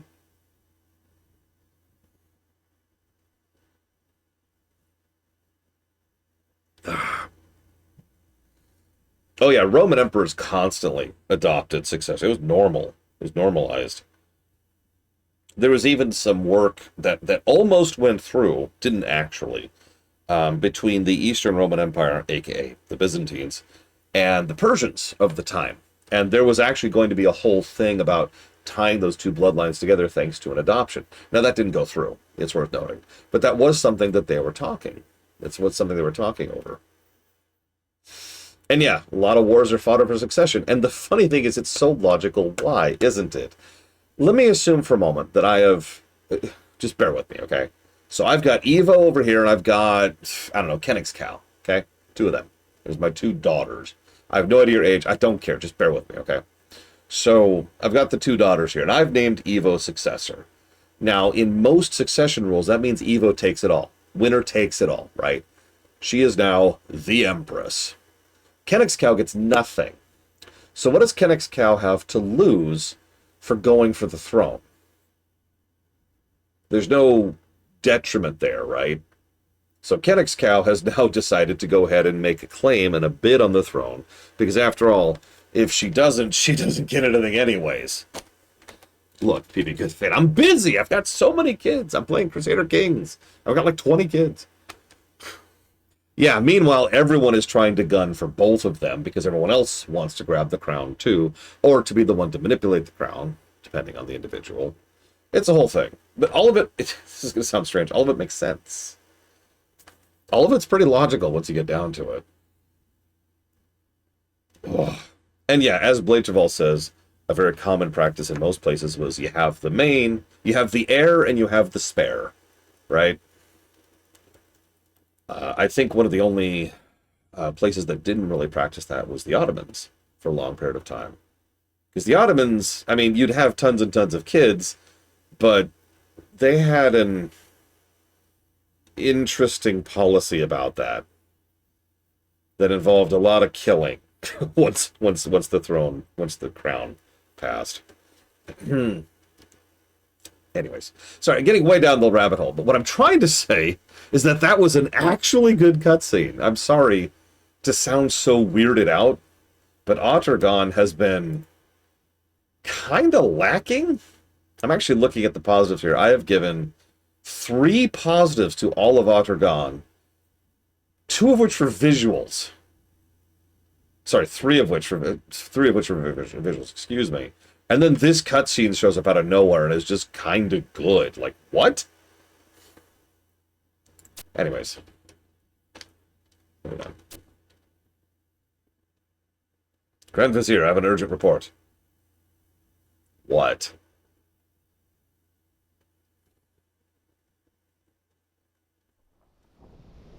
Are you sure? Yes, my lord. We must return at once.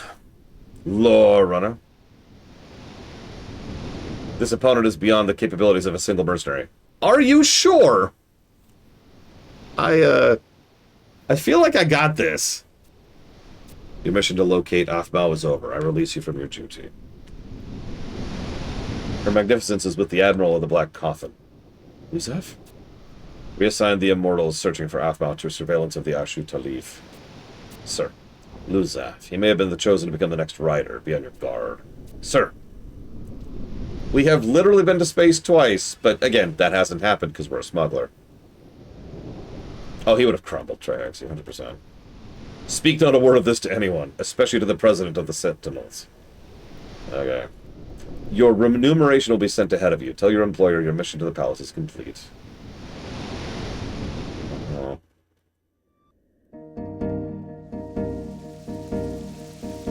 Uh-huh. Okay, so, yeah, back we go. And yes, I do agree with the music. Positive. Let me jot that down while I'm thinking about it. I actually am not as impressed with the music as I was with Promathia so far, but I am liking it. Thank you for waiting until we're done with the cutscene, Elizar. Yes, I realize you didn't wait. That's the joke. So, no, it was Blade Duel. I'm actually impressed. I'm surprised. So what's the difference between an OP character and a broken character? I feel like that's a strange question because that you're asking on two separate metrics. A broken character is almost always something that's from a gameplay axis, right?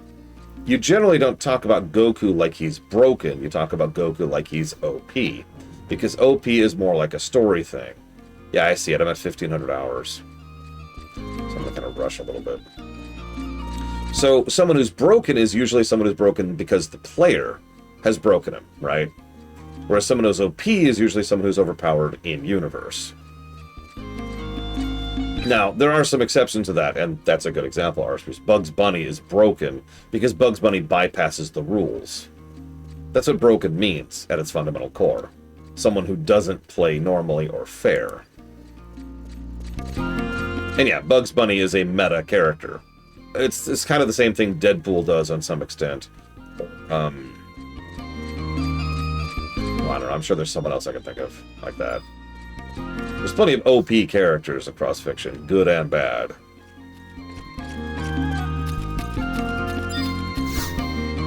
Yeah, exactly, Kennex Cow. I'm gonna... Well, hang on. It's the next quest? It is the next quest. I got tons of time. Lore Runner, have you heard the rumors? The rumors? Oh, you already know. Well, anyway. This time even I was caught completely off guard. Who would ever have thought it? Those crazy Corsairs were aiming to off the Empress herself. It goes beyond belief. Makes my fur stand on end just thinking with such reckless and ruthless villains running around the city. This could be truth or pure fantasy, but word has it they managed to sneak into the palace grounds right under the nose of the Imperial Whitegate guards. This kind of story gets my blood racing, even if it's about cutthroat criminals. Yes, yes. Huh? You know about what happened? I didn't even see the dialogue option there, so I think I accidentally just told her the truth, and I did not mean to do that. Meanwhile, incandescences are all in place. Yes, Grand Vizier. They appear to be compatible with the plinth. Okay, hang on.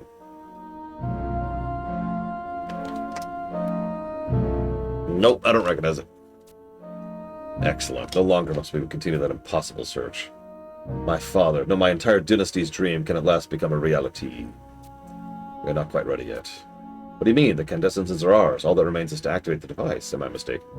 It is true the prototype candescences I have developed are compatible. In fact, I have confirmed their power exceeds that of the original orb.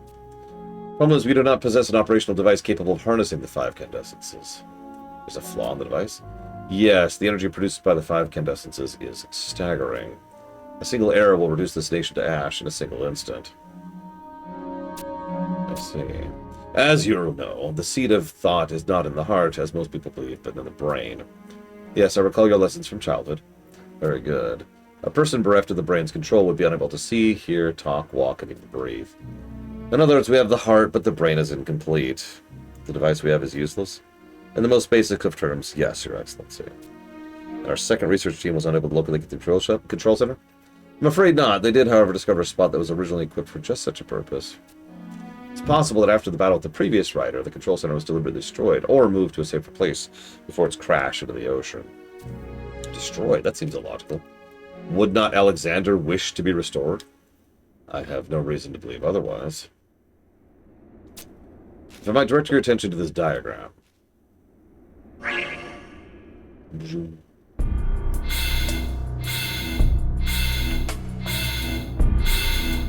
As you know, there are 5 separate crash sites. The command unit on Nizul Isle, the right propulsion unit, the left suspension unit, yeah, there's Alexander for you. The left propulsion unit at the base of Mount Zion, and the right suspension unit in the Silver Sea. We can hypothesize that as the yet undiscovered control center should be hidden at any one of these locations, despite the scale of our investigations. Yes, the ruins are immense. We have barely managed to cover 30% of the total area.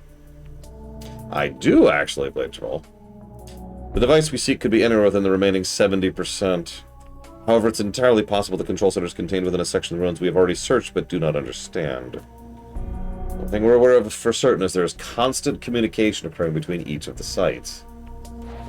Even with the sections scattered and damaged as they are. You've seen the reports of operational repair and defense mechanisms within the remnants.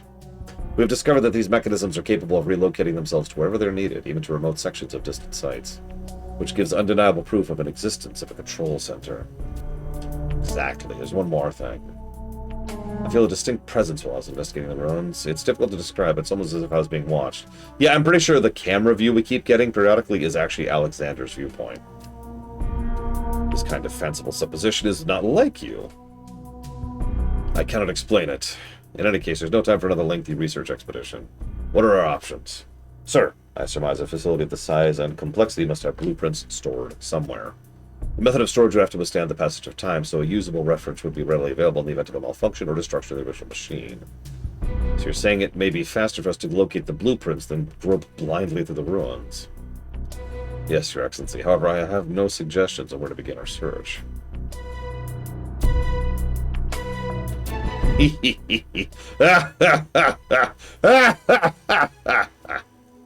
These blueprints may already be in the palm of our hand. Nashmira, you are a foolish girl. But Imperial blood runs thick in your veins, nonetheless. Ever since childhood, she has shown uncommon interest in that object. You speak of the Gordius. Right under our very noses.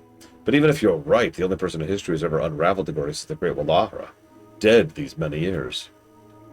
Leave that to me. There is a way. It's called necromancy. The act of judgment is upon us. What do you mean, age? Shut up. It's hard to read. This game's killing my brain. You trying to spin stories again? Where do you get the time to make up this trash? Pretending to know what's happening to the Imperial family. To the Empress. As if Her Magnificence would run away from home. Who in the crisis crossing tunnels of aid... Bob, do you think you are? I have a much more interesting tale than the deranged fantasies gushing out of your rotten mind. Listen up. It's just a while before you got back. A single envelope arrived by express delivery, and it was sealed with the Imperial crest of the Grand Vizier. Now do I have your attention? Inside was a wanted poster of an extremely high priority, a pretty Elvon guy with long black hair. Well, that's not me, I'm not pretty. And, you know, hair. Anyways, he's the leader of the Corsairs, Duzov the Blackbelly. His crimes include murder, hijack, smuggling, counterfeiting, matrimonial fraud, camping the best hunting spots. Oh my god, he camps hunting spots? We've got to kill him. 2,000 gold pieces. Yep, The Duzov the Blackbelly is the criminal who attempted to assassinate the Empress. Powers of deduction are astonishing. Listen, this is one of those once-in-a-lifetime make-it-or-break-it opportunities. No matter the underhanded method, no matter the sacrifice, no matter the scream of employee agony, we are going to be the company that collects this reward. Uh-huh. Are you done? Since the bounty will be paid alive or dead or alive, it might be easier to just kill him. Such a cold-hearted attitude. Pity to waste such a pretty face, though. What are you doing back here? 1,000 pardons. A messenger from the palace came to deliver a reward. Quite a large amount. Large reward. But we haven't even caught him yet. Not that reward. It's to me... 10 gold coins. Just a moment there. You've deducted the company margin and miscellaneous expenses, right? Let's see. Governmental mediation fee, mercenary health insurance, mercenary pension, housing administration fee, mercenary tax, cash reward storage fee, presidential advisory fee. I'm going to object to this. Can't object. It'll be in both our heads. It's just a scam. It's just a scam. You have a problem with the way I do business? Mercenaries shouldn't be involved with the difference of a few coins. Time to sing the company Alchem. Alchem? Anthem. Sing along. No. What's the in-game time, by the way? I refuse to read this.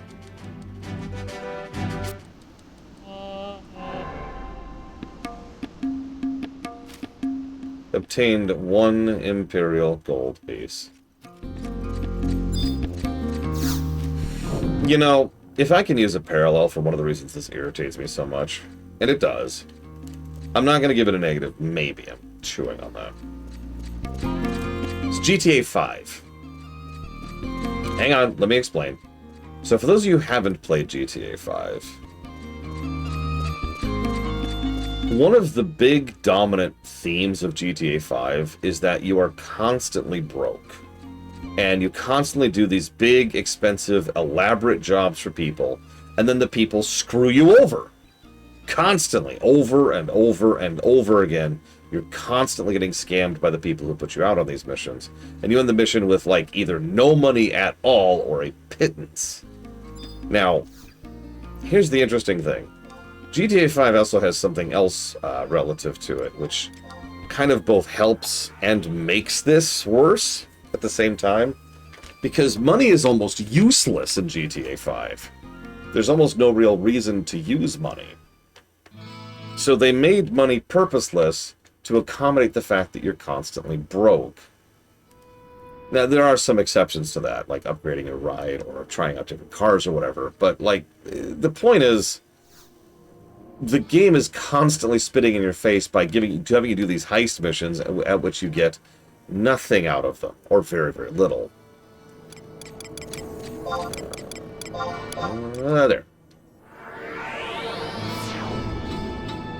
It's irritating. Right? It's constantly irritating.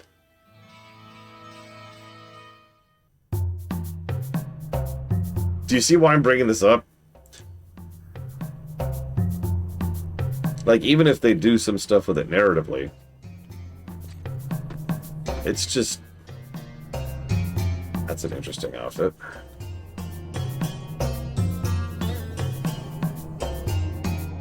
Yeah, proper use of money in your game. I suppose I shouldn't give GTA 5 too much credit, because, as Takoida points out, there actually are some really good usages of money in GTA 5, and depending on your playstyle, you could actually want a lot more. As it happens, I don't use a lot of money in GTA 5 because of the way I play GTA 5, so I'm fine with it. But I'll use a specific example right off the top of my head. Pax, who likes to customize up a bunch of different cars, which he basically can't do because, you know, the game doesn't give him the money to do it.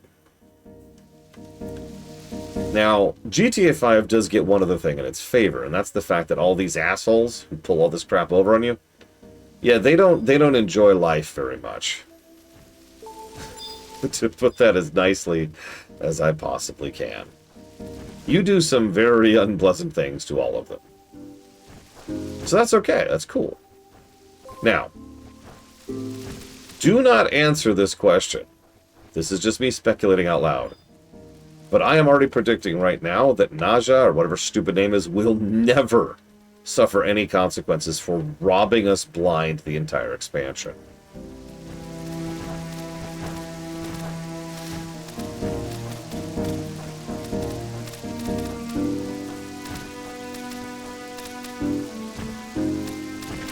See, I can tell Blade Tavell's typing right now. He's typing up the entire thing. No, you get the reason why I'd use the GTA 5 comparison. GTA 5 doesn't get a perfect pass, but there's at least a degree of logic to... Huh? Oh, it's Mr. Red. Okay. What?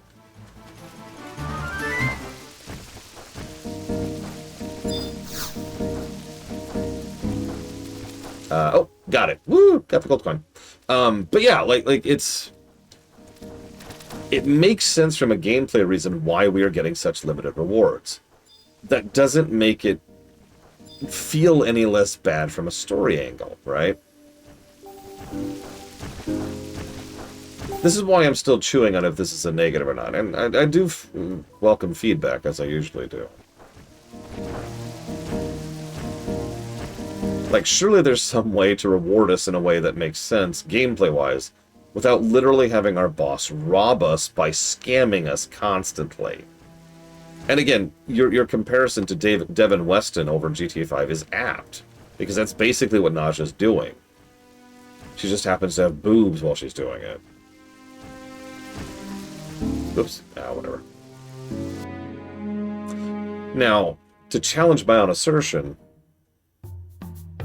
how do you make it so that a merc, which is what we are in lore, is not getting paid in a way that makes sense and doesn't feel bad? Because again, there's gameplay reason for limiting our rewards thusly.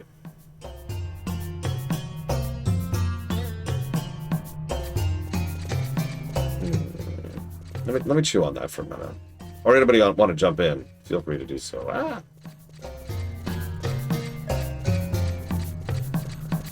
It is probably being done for humor's sake, but let's ignore that for a moment.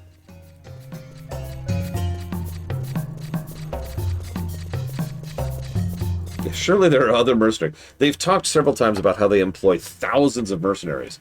Surely there's other mercenary companies we can move to, right?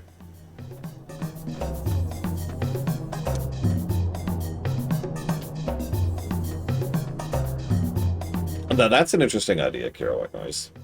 Maybe the bulk of the money is eaten up, giving us access to the higher level missions, which we then do to, progress the game.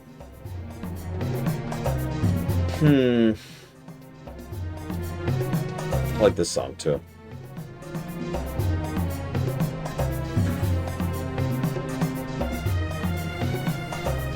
Obviously this doesn't really apply, but you know what would be interesting? Imagine if instead of all of that extra money we're not getting, just kind of being swallowed up by a corporate asshole, it's going to our house. Like they actually flat out state all the extra rewards give us the room that we have, the housing mechanic that we have, right? The reason I say that doesn't work is because we already had houses before we got here. But if they planned that out, that would be kind of an interesting way to do that. Like, that's your lore explanation for why you suddenly have a house. All these expensive jobs you're taking, most of that money, go into making the house happen. Yeah, it almost sounds like an outpost theme, Blade Tavell, or something more like a fort, maybe? I don't know.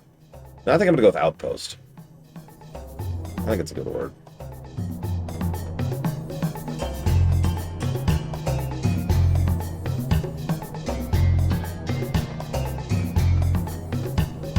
I could see that working too, Matter of Lore. Like it's all going into the pot, which we're going to get paid at the end. Hell, if you want to go that route with it, you actually could have the player get a large payoff for finishing the entire quest chain. That's not insubstantial. I mean, you remember how we got like 100,000 gil for finishing Zilart, right? So dumping a few hundred Imperial coins on us at the very end of the quest chain as the reward for finishing the campaign, gameplay-wise, and then in lore, it's the reward that's been building up the whole time. That's not a bad idea.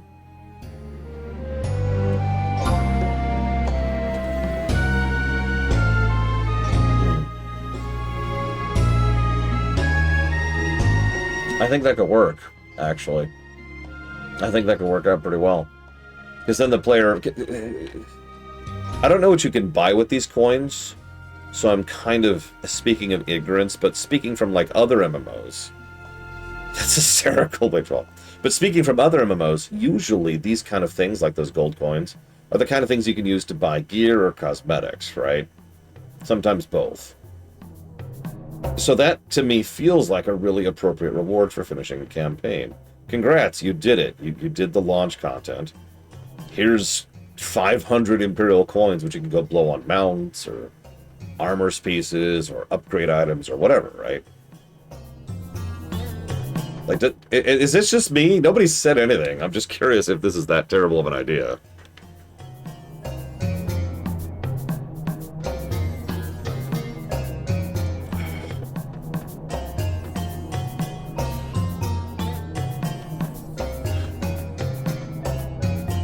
Well, yeah, admittedly, it kind of depends on what you can actually use Imperial coins on. Because I don't know. So far, the only thing I've used them for is getting access to areas.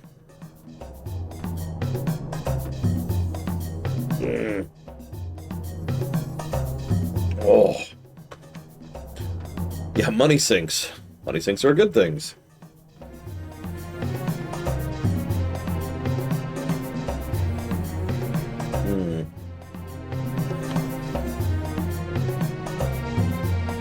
For everybody at home who's wondering why we're just standing here, there's a real-life timer we're waiting out. Because FF11. Why did they do so many real-life timers? I don't understand it. I really don't. Some of them apparently used to be worse back in the day.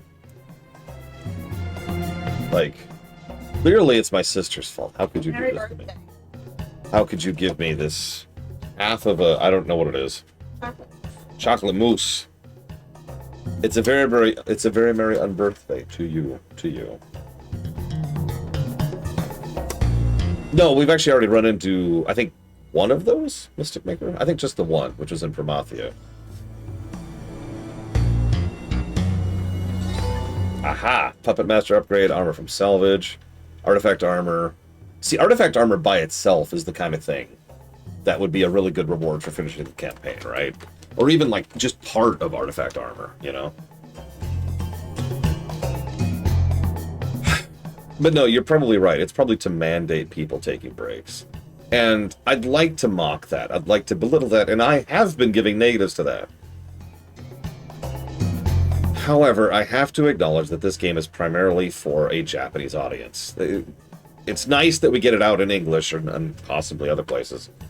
But this is a game designed for a Japanese audience. Those breaks are there for the Japanese players. That's what that's there for. That's there to put up a giant stop sign and say, nah! You remember what they did with FF14 1.0?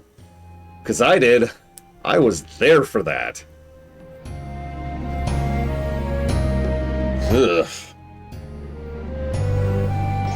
I mean, I don't know if this is actually as big of a thing in Japan, but in South Korea, they had to start implementing policies that you could only rent a spot in the cafes for so long before you had to stop playing. In fact, one thing I do know is in Japan is they have these not hotels. I don't know what they're called. You go in and there's like it's like a little private cubicle, except it's actually a full cubicle, so you get privacy. And there's an internet connection, there's a power outlet, and you've got like a cushion you could sit on. And you can just walk in there, and they're supposed to be for computers. You're supposed to be able to just set them up. No, not a capsule hotel. That's a little different. Might be a cafe hotel. But some of you probably know what I'm talking about. It is there so you can go rent it for a day or whatever, and say here, and go and play video games or do work or whatever. It's just a place you can go to connect to the internet. Now, I know what you're thinking. Why would they need that? Something I found out relatively recently, just about 7 years ago. When COVID hit Japan, and a lot of people had to work from home, they couldn't. You know why? Because home internet was not standard in Japan. So not everyone has internet at home. So you'd rent one of these little slots to go chill in a comfortable place, you know, and just plug your computer into the internet and to the power, and then go play WoW or play FF11 or whatever.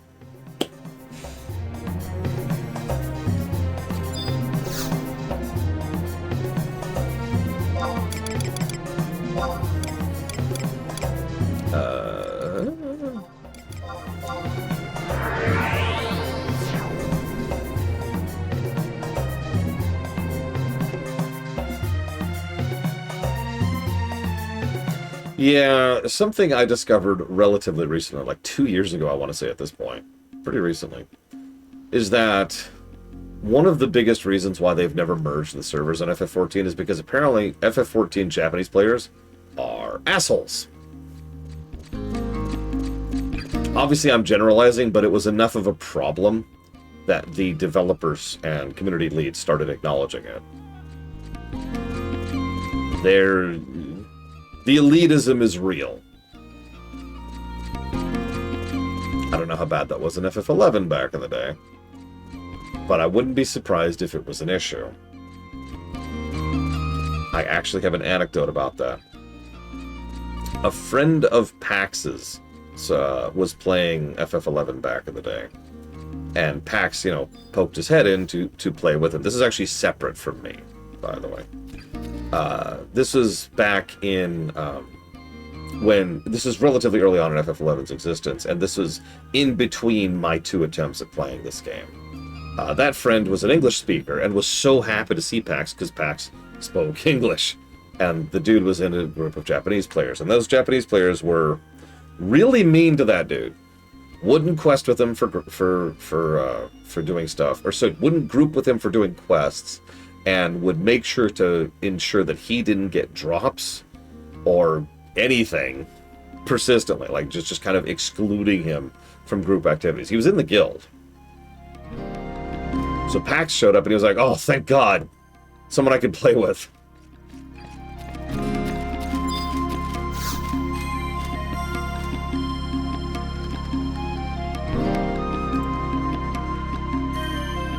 To be clear, I'm sure there's plenty of good Japanese players. I'm just sharing what I have heard.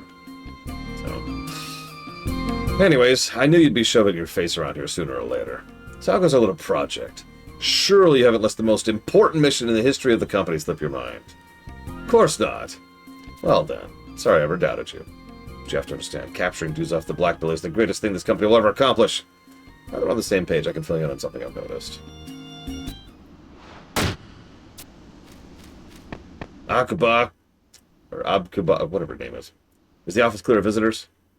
Yes, you can speak freely. Excellent. You see, it was when I had him marking all the Duzaf sightings on the map when I noticed a pattern. All the sightings were made near the coast, places where it was easy to land a ship. Come to think about rumors about the port and the true identity of this Duzaf. My guess is he's none other than Luzaf the Blackheart. I hate this man. This is where you start clapping. No. No! God damn you, game. God damn it. Don't make me give a negative just for that clap. I'll do it. I'll do it. I swear. If I were to send the combined forces of the Sentinels against the wrong target, explain the current financial state of the company to the lore runner here. Ma'am, gathering this intelligence required mercenary dispatches to every corner of Outer Gun, not to mention fattening the purses of Kikiran information dealers. The expense has been horrendous. Didn't you just rob me of a bunch of Imperial gold coins? We don't have the budget to fund another intelligence gathering mission. We can't make any mistakes. That's where you come in. You're the first to...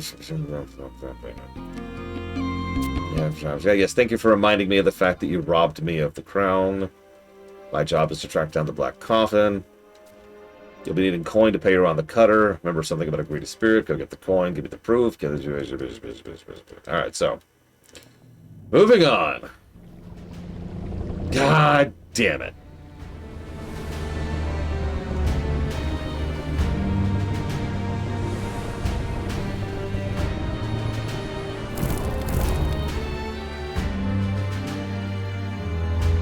And still he sleeps. At least the nightmares appear to have stopped. Do the creatures of the underworld even have nightmares? I don't know. But I'm sure Luzaf has seen hardships that would haunt any person's mind. Such a troubled soul.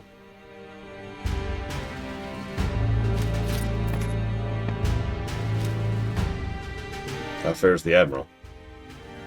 He seems to have calmed a little, thanks to your vigilant care.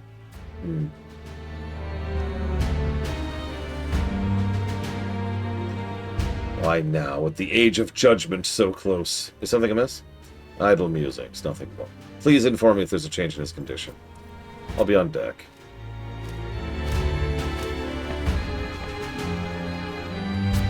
Ugh. Reunion. Reunion. No, what he actually says is, the age of judgment, I must rise.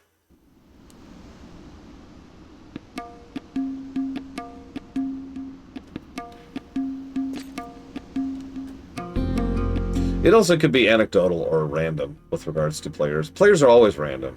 That's kind of how that works. Let me share an anecdote here. How many of you, when you hear the phrase the WoW players or WoW player community or something like that, like what's the first thing that comes to your mind? Thank you, Mr. Red.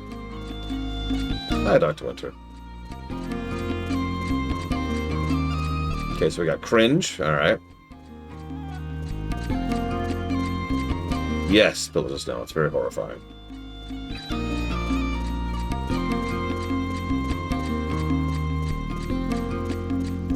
No one else? Toxic. That's basically the answer I was looking for.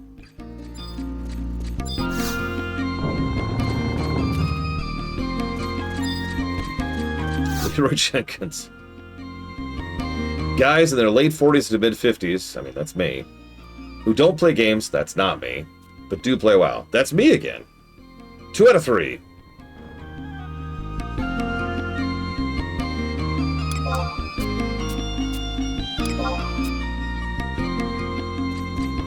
Davuka again.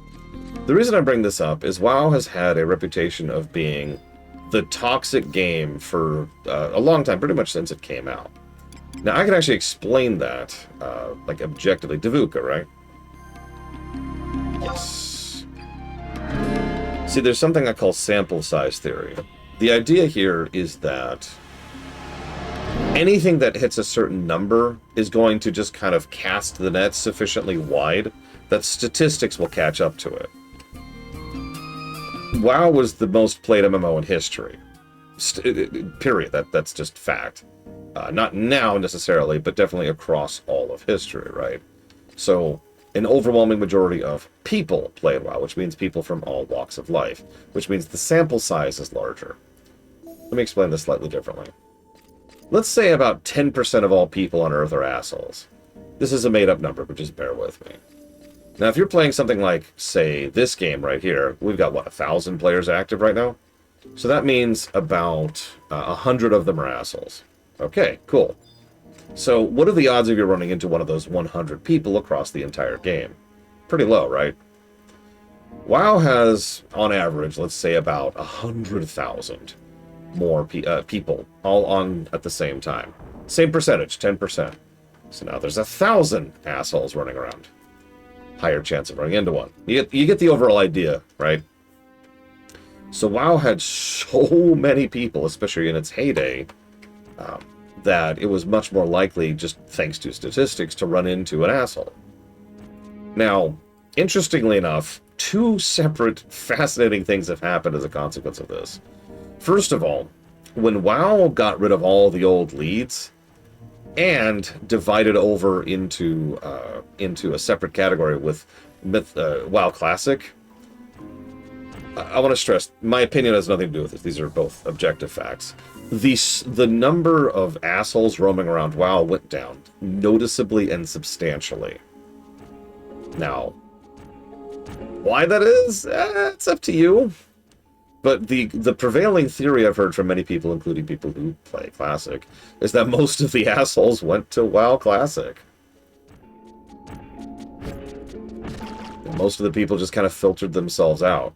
Now, I, of course, can only speak anecdotally, But I have encountered way more, like a higher percentage of cool people from Dragonflight onwards, which is about when that timeline would happen. I could tell you literally dozens, if not hundreds, of stories of someone just being cool in modern WoW, which is what I call Dragonflight and onwards. I have actually had to push back against this because obviously all of this doesn't matter, right? Well, it does. Perception matters. There we go. Perception matters because I'll use a specific example. One of my friends, Reximus, has been thinking about playing WoW, and one of the biggest reasons she had been refusing to for a long time was she didn't want to deal with the player base because she'd heard the rep, right? The word rep of toxic players. And I then had to push back against that and be like, hold up. Because that rep can have a real impact, right? That rep can push people away from something that they might otherwise enjoy.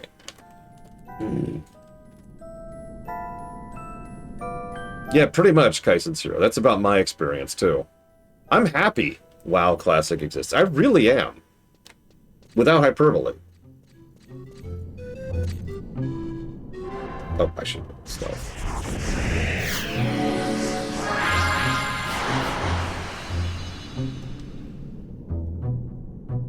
But, like... yeah, I don't think about WoW Classic that much, and neither does anybody else, because we're all busy, you know, playing the game and having fun with it.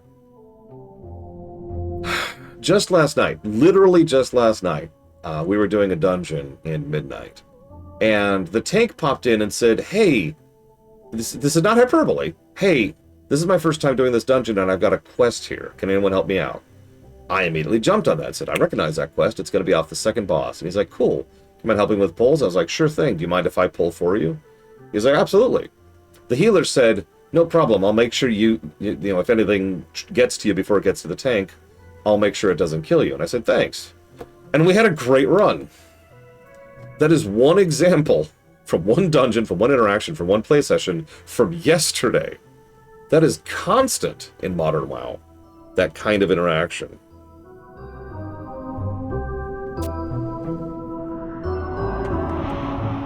Now, sorry, the reason I'm bringing all that up is I wonder how much of the rep of Japanese players are assholes is just that. Rep. And then it might not actually have any real validity. That's the whole reason I brought that up. Yes. Because I don't know. I don't encounter Japanese players. Obviously.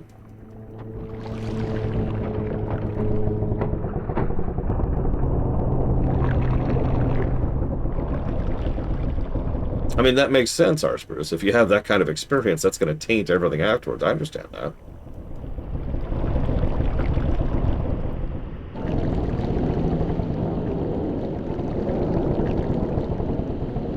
And that's true, Dr. Winter. That's a valid point.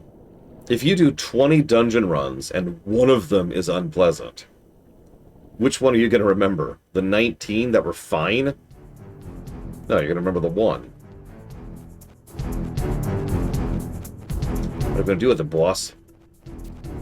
His maleficence awaits. Off the girl, let's go down with the ceremony. We're done, Admiral. Tired of cleaning already? That's what you get for sending a snob to do a swab job. You do us disservice. The deck is swept and scrubbed. Aphmau was only supervising, though. Oh, Chang, shush. Well then, for your next chore, enough, Flit. I must speak with our guests in private. Ooh, the Admiral desires our exclusive company. We weren't done talking. Flit, do not make me repeat myself. Aye, aye, Captain. You're the boss.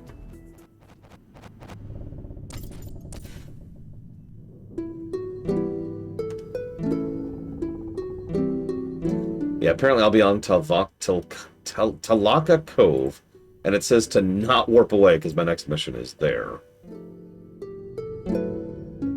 How are you feeling? Much recovered. I was told you stayed at my bedside throughout the night. I am grateful. Yeah, it was nothing. But now that you know that you're the Empress, yeah. And In the past, you would already lie slain at my feet. Do not be concerned. Such a petty act of vengeance no longer stirs my heart. Uzaf. I was once crown prince of Ephraimad. My kingdom was destroyed by the Empire of Atragon while I studied in distant lands. I would not yield to the Imperial conquerors and forge the remnants of the Euphradian navy into rebel force, the Corsairs. Our battles with the Empire raged day after day after day. And then during the course of a single night, the entire Corsair fleet was annihilated at the hands of Lamia as the ships slept in port. Lamia under the control of the Imperial army. The Black Coffin, the only ship to escape the slaughter, was ambushed by Imperial war galleys and sent to the ocean floor. That's the story of my death. And then you really are dead? A ghost? A ghost, I suppose I am. You appear to be as a living being. You're solid to the touch. I don't think you could call this existence living. What do you mean? Even now, I am irrevocably changed to the underworld. Does this have something to do with the Shadow and Perakia? Shadow? Yes, that form will be my fate, as ordained by Odin, my immortal lord. The form of the Dark Rider?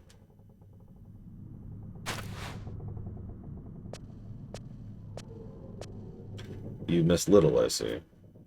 As the violent throes of the battered black coffin threw me over the side and I sank into the dark, cold waters of oblivion, I made a plea to the Dark God. Great Odin, guardian of the kingdom of Ephraimad, I beseech thee. If it is but one swing of my blade, grant me the chance for revenge. Sorry. It was then that Odin appeared before me. He spoke to me thus, when the age of judgment draws near, I shall grant thy wish. But once thy revenge is complete, thou shalt destroy mine enemy, Alexander. I wonder what Odin is. The legendary savior who will be reborn in the body of the Iron Giant in the hour of the Empire's greatest need. I'm aware of the legend. It's the reason I forged this pact. Chance for revenge against the Empire. The desire consumed my very being. Next time I awoke, I found myself on the deck of the Black Coffin afloat at sea. It's as if I merely slept, albeit for years. 200 years, isn't that right? Yes. To prepare for my war against the Empire, I joined forces with the Beastmen. I searched for the automatons, the keys to manipulating the Iron Giant. But I eventually realized, or I should say was made to realize, my seething wrath was for the Emperor that destroyed my kingdom, and the Empire he ruled during my living years. That empire no longer exists, and you are not the one against whom I seek revenge. Am I not pitiful? A vengeful shade has lost his taste for vengeance. You are pitiful. What? You still have the chance to rebuild the kingdom of Ephraimad. But I learned a lot living in the temple. The descendants of Ephraimad still yearn for the age when their kingdom yet flourished. There are those who still fight for such a reality.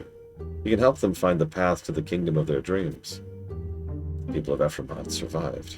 But this path you speak of, will it not lead to conflict and bloodshed with the Empire, plunging all once again into the flames of war? Admiral, Prince Luzov, have you forgotten with whom you speak?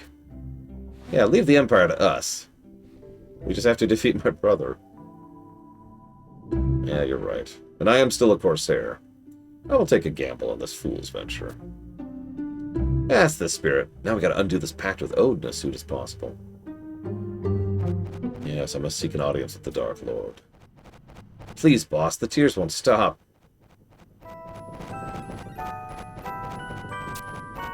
Giving up on revenge business is your call, but your crew has been restored, your ship raised from the ocean floor. The pact must be honored. Your path lies in one direction only. To Darkest Dungeon, and Pikmin, and Cyberpunk. You were telling me about Corsair 1, Splatable, and I don't remember the details right now, but what I remember most distinctly is I was really tempted to make that the class I played for this run. Pikmin and Cyberpunk. A lot of these quests are literally just a cutscene, but was just not a complaint, just a commentary.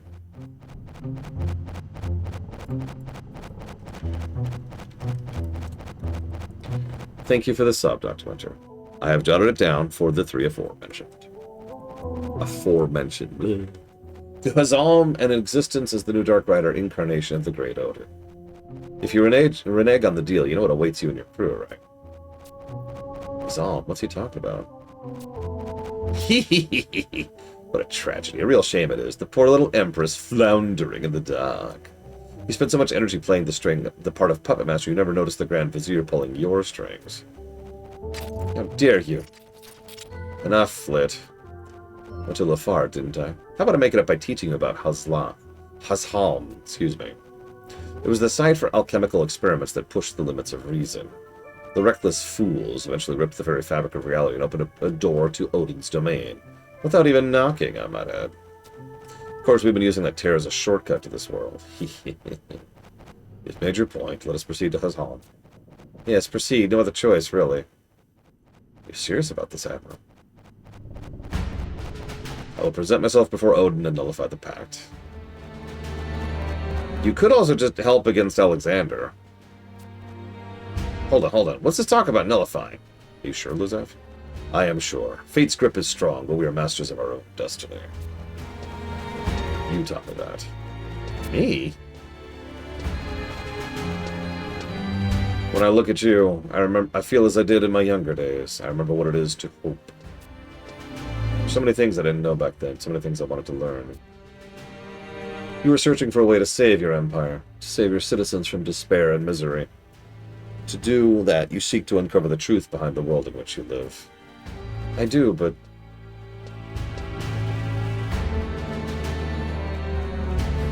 Nashmira. You must come with me to Hazhalm. There you behold the truth with your own eyes.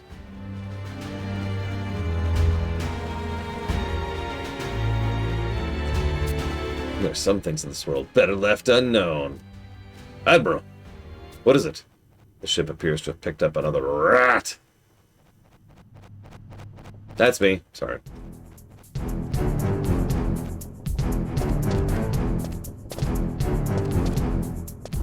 Lord Runner! It is me! Oh my god, I was joking. You know this intruder? That's my private mercenary. Could you call me anything else? But why? Why are you here? I'm here looking for you. You really are my mercenary. Your link pearl should have been confiscated. Did you call this mercenary? Huh? Yes, I called him in to act as my bodyguard.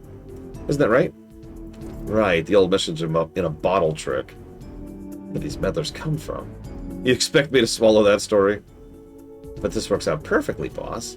You need help if you mean to rebuild your kingdom.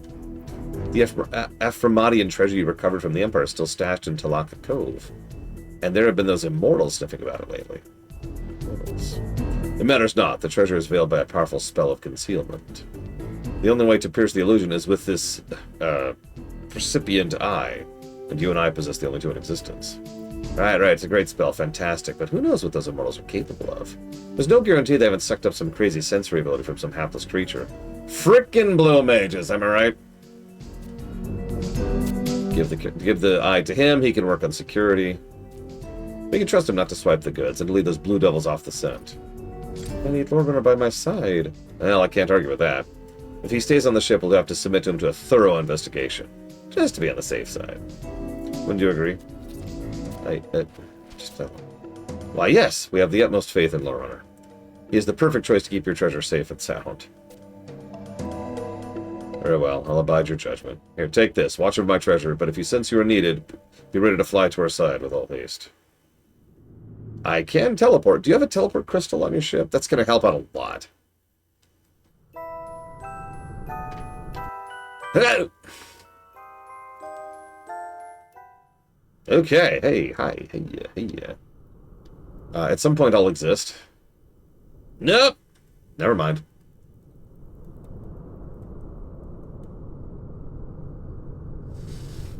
Favorite poi-written fiction?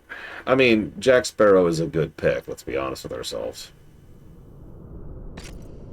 The problem is he got worse basically every single movie after the first one. Where the hell am I? Alright,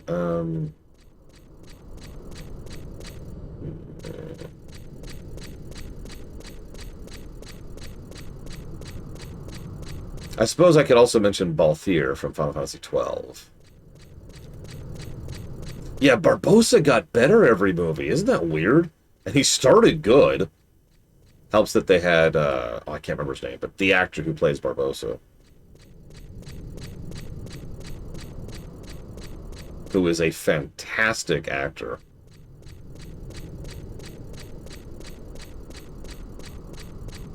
I've often thought that the reason Pirates of the... Yeah, Jeffrey Rush, thank you. I've often thought that the reason that Pirates of the Caribbean did well with its everything is... Hi. Ah, wait for me. Is specifically because of the fact that they had a really, really good cast.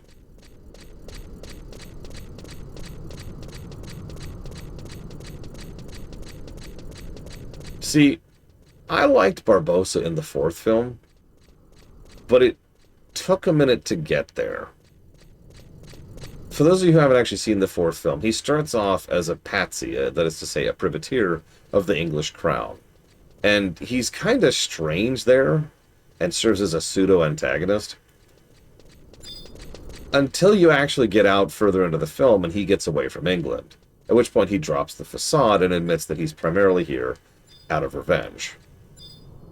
He is specifically going after Teach, I can't remember his name, Blackbeard, in revenge for all that he did to him and his ship.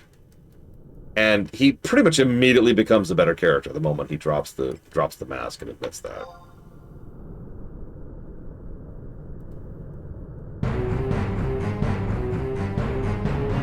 That's a lot of gold. Oh my god. Not that I care about any of it, but, you know. Gesho? Really? I only hoped it would not be you. It's unfortunate. I've enjoyed our camaraderie during my mercenary career. You have my utmost respect and gratitude. However, fate decrees we would meet as enemies these days. Nothing is certain anymore. Defend yourself! Okay.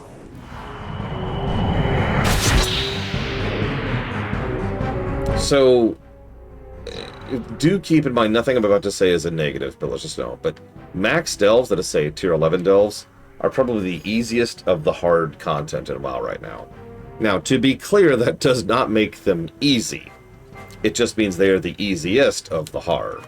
Mythic Pluses go above that. The cult things, I can't remember the name of it right now, go above that. Obviously, Mythic Raids. Yeah, tier 6 Ritual Site with all challenge, which I've done, by the way, are actually really, really mean. And yeah, Mythic Pluses can get up there, and Mythic Raids can get up there. So having said that, I would say you're really good if you can solo a tier 11 Delve as a tank, legitimately.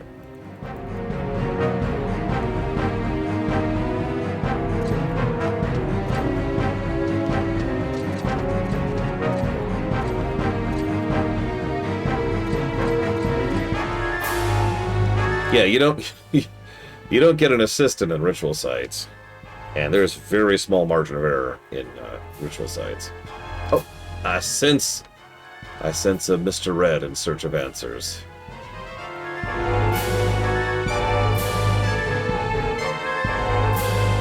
No, I'm gonna wait. It says you're here. Oh, whatever. I give up. I give up. Whatever. Die. Die? Die? There we go.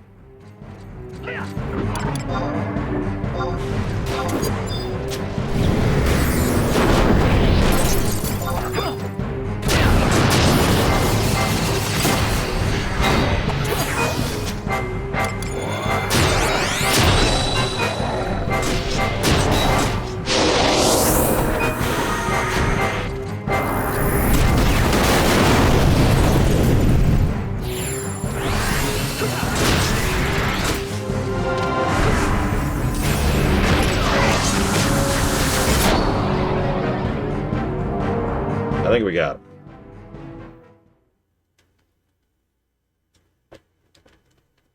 The final cutscene. The gold cutscene, one might say. I expected nothing less from you, Lord Runner. Yet I cannot I cannot fail.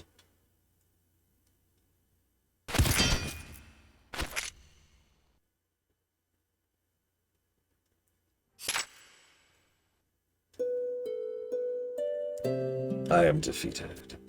But to fall to a warrior such as you, I enter Death's Hall without shame.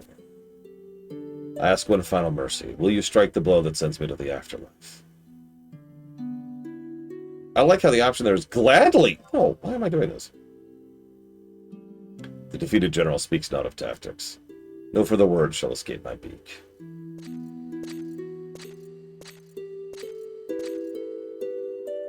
Wait, so I get to kill Gesho, but not anybody who actually deserves it? No, screw that. I ain't killing you. Your gentle spirit betrays you. You are as much a scholar as a soldier. Do the questions in your mind so clamor for answers? Seems I must first clear the haze surrounding my actions. The Geshu you thought you knew is, in truth, a Far Eastern spy! Blah-na-na-na. Super amazing, shocking, lore shock everywhere, shock! Sorry. Please, just, can I get a lore shock? Just in one lore shock. That's all I ask. Are you shaken by my true identity? No. I must admit to some embarrassment. This guise was meant to be flawless. It appears my espionage skills are not as developed as I thought. It was 1 year and several months passed. I received orders directly from the Mikado. I departed the islands of the east. My prime concern was to ascertain the truth behind the report that the Empire was developing a strategy to break the stalemate on the front line of the war, and to sabotage any such strategy found to exist. Thinking the enemy of my enemy to be our friend, I forged an alliance with the Beastmen of the region. But as ill fortune would have it, they knew little of the Empire's plans beyond the actual incandescence and the role of the automatons. The Beastmen of Atargon were as ferociously powerful as I had anticipated, but their methods were brutal and unsophisticated. There were few among them in which I could place my trust, and their assaults on the innocent citizens were more than I could countenance. I had to look elsewhere for allies. I found one in the form of Admiral Luzif, the leader of the Abominations, and a being we have faced before in battle. But I misspeak, the Corsairs are not the Abominations here. After an honest and extensive conversation with the Admiral, I found him to be the most attentive and honorable man. Admiral Luzif grasped my hand and said thus, "Let yesterday's quarrels be forgotten as we stand together against the might of the Empire." Through his diminutive vassal, Master Flit, Admiral Luzif also promised a sizable contribution from the recovered Ephraimadian treasury to ease the suffering of my battered and war-torn homeland. Now his generous offer of aid shall never reach those shores. I have failed in my promise to Master Flit. The contents of the treasury shall fall into the hands of an Imperial agent. I do not hold any anger towards you. You've acted out of love for your nation to protect you. No, dude, hey. First of all, I ain't from here. This is an unexpected turn of events. While I am given to leave to take this bounty, you are ordered to protect it. I do not believe Admiral Luzif would play us false. His passion and valor are no act. I would leave the possibility that Master Flit acted under his own initiative. Why would he scheme to send you away from Luzif's side, to presumably be slain by me? I believe I have the answer. Luzif's proposed journey to the Hazhalm testing grounds plays right into Master Flit's nasty little claws. With Lady Afmao's guardian off on a fool's errand, there's none to prevent harm from coming to her imperial person.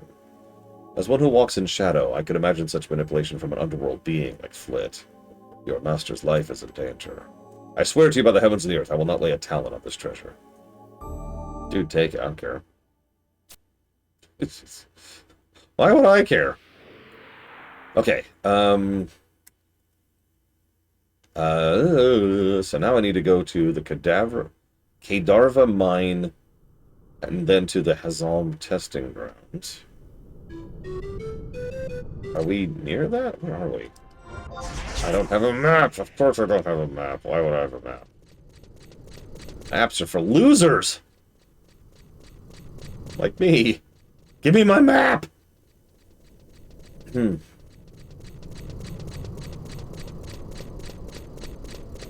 mean, what is this, a vanilla zone? Alright, I'm done.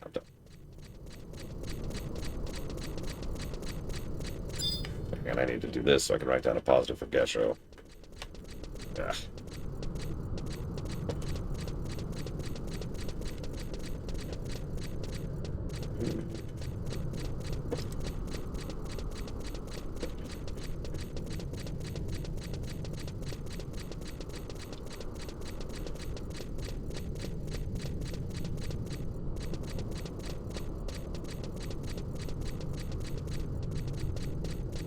Hey, Mr. Red. What's up?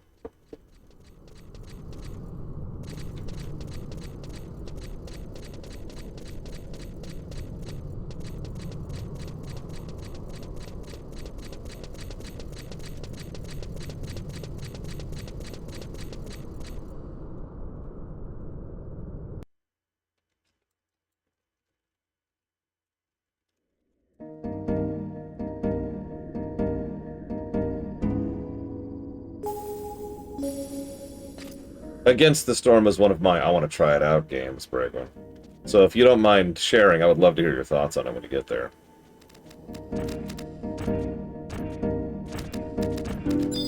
Yeah, I saw that Necromancers in ESO is one of the criminal skill chains, which is no mystery to... or, mystery is the wrong word. What am I looking for? No stranger to me, because I'm a werewolf in ESO.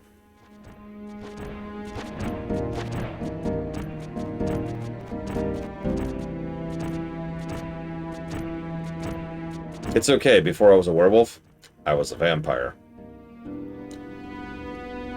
Seriously. I actually owe that to Permeus, if you remember that name.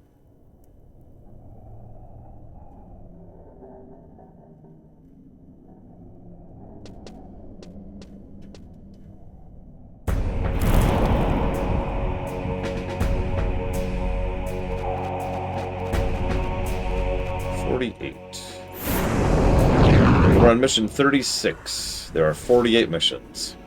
I think I was right. I think we're beating this tomorrow. I'm curious, the fire burns, yet makes no sound. Did you not just hear that? This place is not a Urgoon. If there was no illumination in the world present, this conflagration would completely escape your mortal gaze. It is the flame of the underworld. It's not even hot. Stay back! The flame produces no heat, but will scorch your soul and consume your flesh. Assuming a construct has a soul or flesh.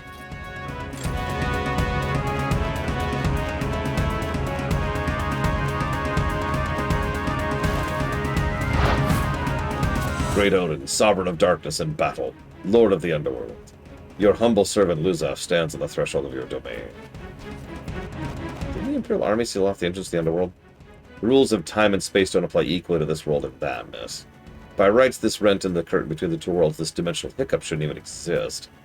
No being from either reality has the art to mend such a fluke of fortune. Throwing a bunch of laboratory nasties in the path of potential meddlers is about the best they could do. Ain't that right, boss? Silence. The manifestation begins.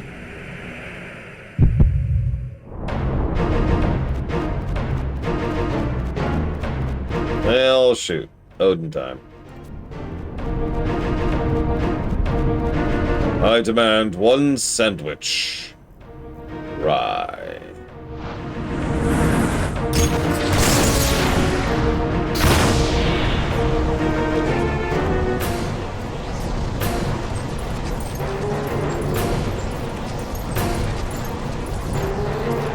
Oh my god.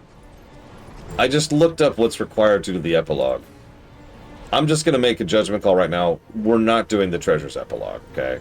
I know we've been doing the epilogues, but we're not doing that. Aphmau, are you harmed? Boss? Forget the girl. Do you want Lord Odin to arrive without the warm welcome of his servant? Flit, you knew this would happen.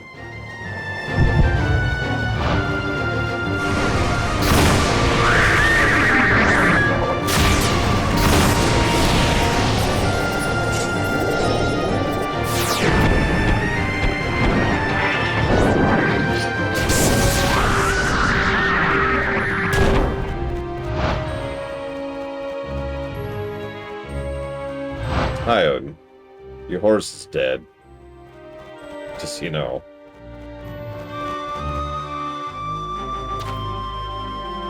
Great Odin, Lord of the Underworld. I trust your malevolence as well. Look lively, boss. We don't want to offend his maliciousness now, do we? Aphmau, forgive me.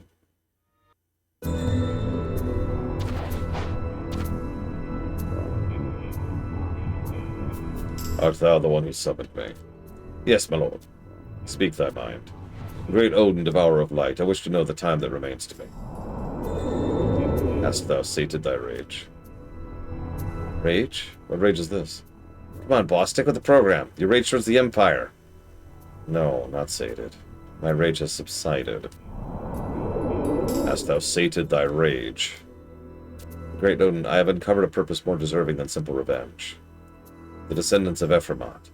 I wish to devote the remainder of my existence to building a kingdom in which they can live without fear of persecution. That is my driving desire. So I asked for time to act freely. Well, ain't that a sweet idea? Hast thou sated thy rage? I don't understand. Didn't I tell you, boss? You've already made your pact. Contract is signed and sealed. Your will become the next incarnation of the Dark Rider, whether you're ready or not. Next incarnation, terms of the pact, are non-negotiable. But I'll let you in on a secret. Before you're completely consumed by the essence of the Rider, there is a period where you retain free will. And how am I to fulfill this pact? Well, that's simple. All you gotta do is remember. Remember how you people suffered and perished at the merciless hands of the Empire. I'm sure the memories are still crystal clear for you. You just gotta hurl that big venomous ball of rage at her.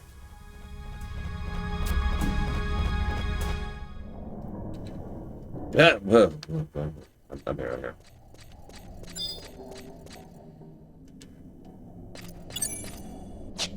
Hang on.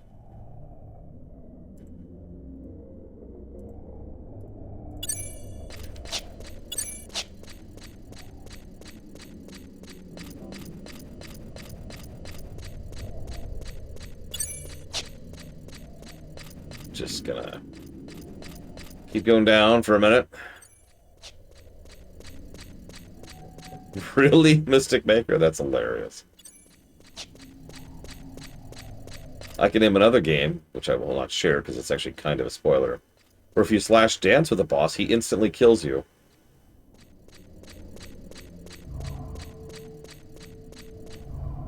Hi, Ramu.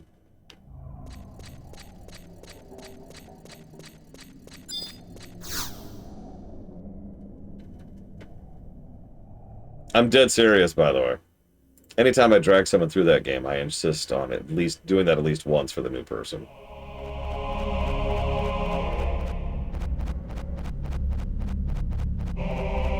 Ugh. Now's your chance. Look, she's defenseless. In any case, she's taken full force of the astral wind. Be kind or just put an end to her. Sooner the better.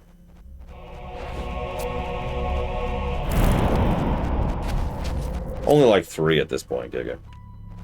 That's right, boss. Quick and painless.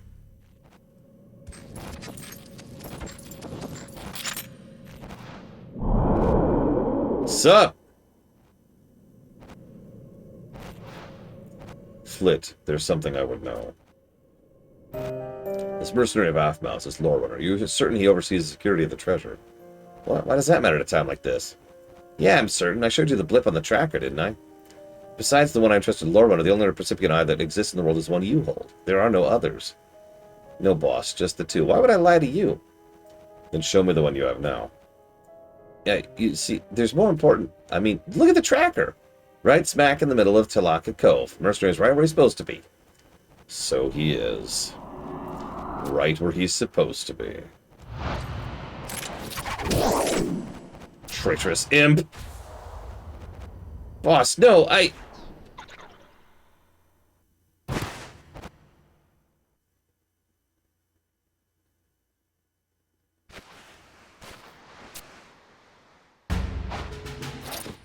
Also, I think we just went through the Soul Flame without issue. The code of the Corsair is not to be taken lightly. Great Odin, hear my words. Are you even hearing my words? Hast thou sated thy rage? It appears not. Lorewinter. Yes, up. I must bring an end to this. Aphmau is in your charge. She is Ephraimot's light in the darkness. If this is the incarnation, I will fight until the true deity is dragged into this realm.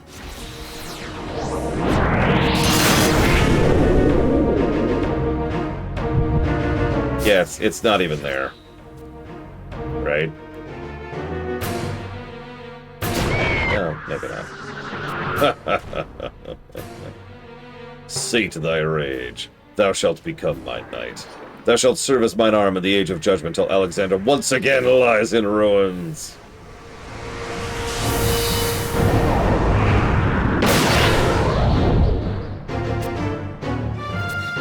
Dark Rider, flit at your service.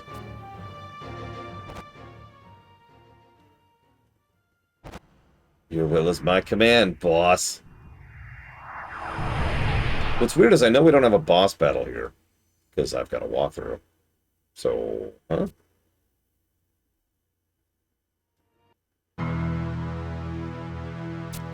Lusaf, I'm fine. Your injuries, they do not pain me. I feel no pain at all. Impeccable timing, Lore Runner. Your arrival allowed me to see through Flit's deception. Lore Runner to the rescue again? Thank you, Lore Runner.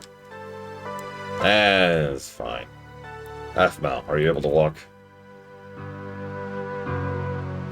Yes, the wind blew with such a familiar melody. It reminded me of the gentle breeze that always stirs the air around the Gordius. I think I'll be just fine. Where do we go from here? If what Flit said is true, we have a short period of grace. But I suggest we hurry while my will is still my own. We must to destroy the Iron Colossus before your brother reactivates it. Destroy it? But the Iron Giant is the savior of the Empire? It may be, as you say. But should the fully manifested incarnation of Odin clash with the iron might of Alexander? The Age of Judgment, with the victor deciding the laws of justice. Yes, if such laws would have meaning in the desolate wasteland to be sure left in the aftermath of the conflict. We must prevent this battle at all cost. After the Colossus is rendered harmless, you must turn your attention to me. Admiral, you must flee. The Immortals!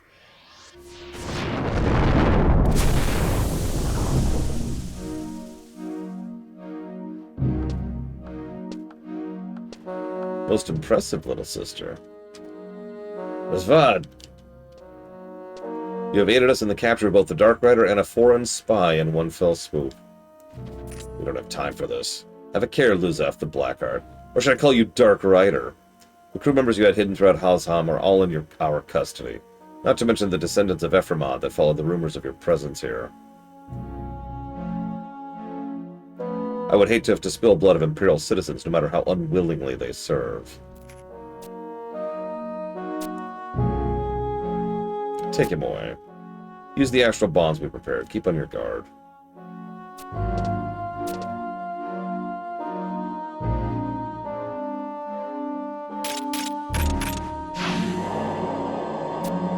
Aphmau, Empress Nashmira.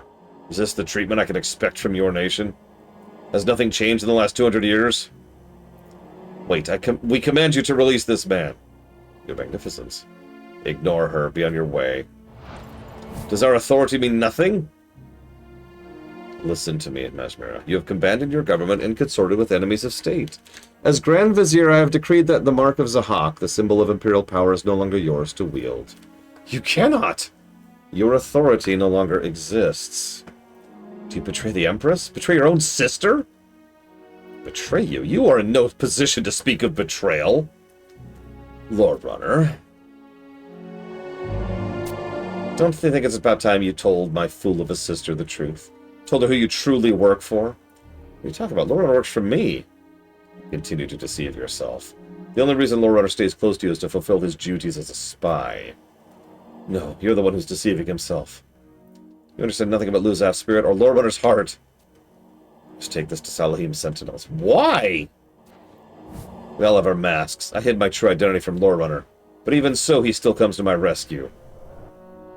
Shall I stop the automaton from casting? Let her play her hand.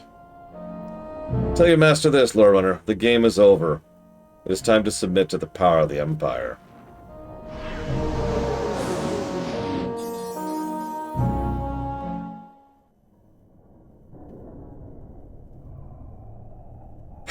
Okay. I can't see what time it is. Well, it's pretty late. Alright, let's hurry then.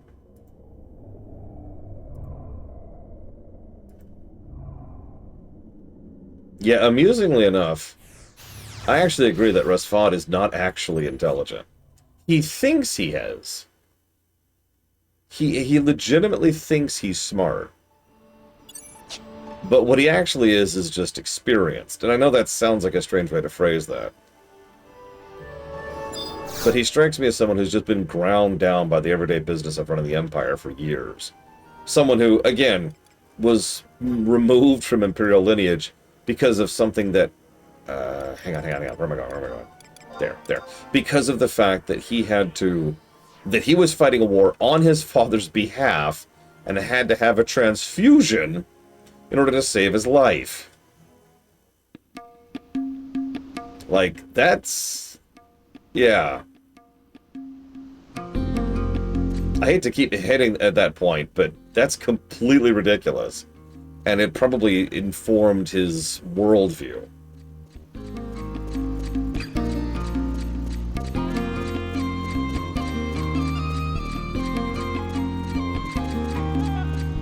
I don't know. I haven't heard dinner called yet. But I might call it anyways. Aphmau definitely has the scholarly bent to her. Like, she's actually put together a lot of interesting pieces and literally spent her burgeoning years in the freaking temple.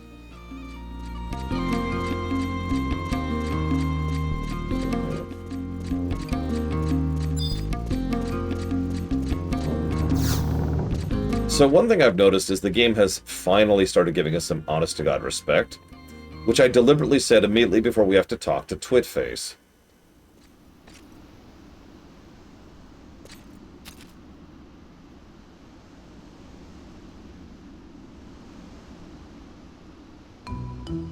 So posters for Duzov are removed before we even had time to... You can't be serious. All rewards for information, not to mention the bounty itself. My black belly, golden serpent metal, imperial bounty, piles of empress loot, flawless project.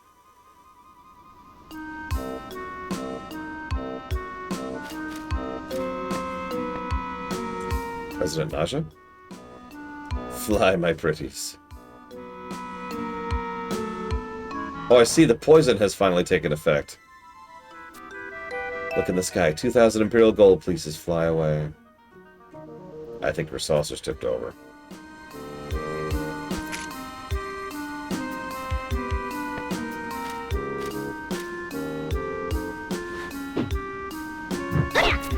What the hell happened to my perfectly orchestrated plan? What has that good-for-nothing knucklehead been doing out there? Whether my suspicion hit the mark or not, it's an employee's duty to report in immediately. Am I wrong? A perfectly reasonable supposition, President Naja. I may have to initiate emergency evacuation protocol 1B. All the incompetent... Huh? Oh, dude. Raha? Sorry, Naha. Forgot her name for a second.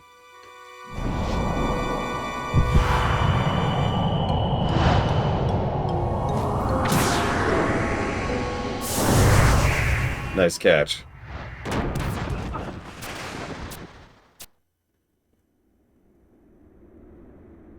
You had one chance to earn me back, game. You blew it. Naha would 100% fall for the AI scam. Like, she would be not only pushing it, but even after it became obvious it was a scam, she would keep pushing it.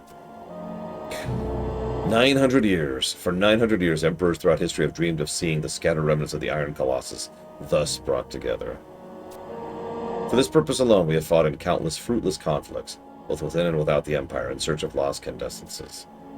It has been an epic, if pointless, struggle. But my father had a different vision.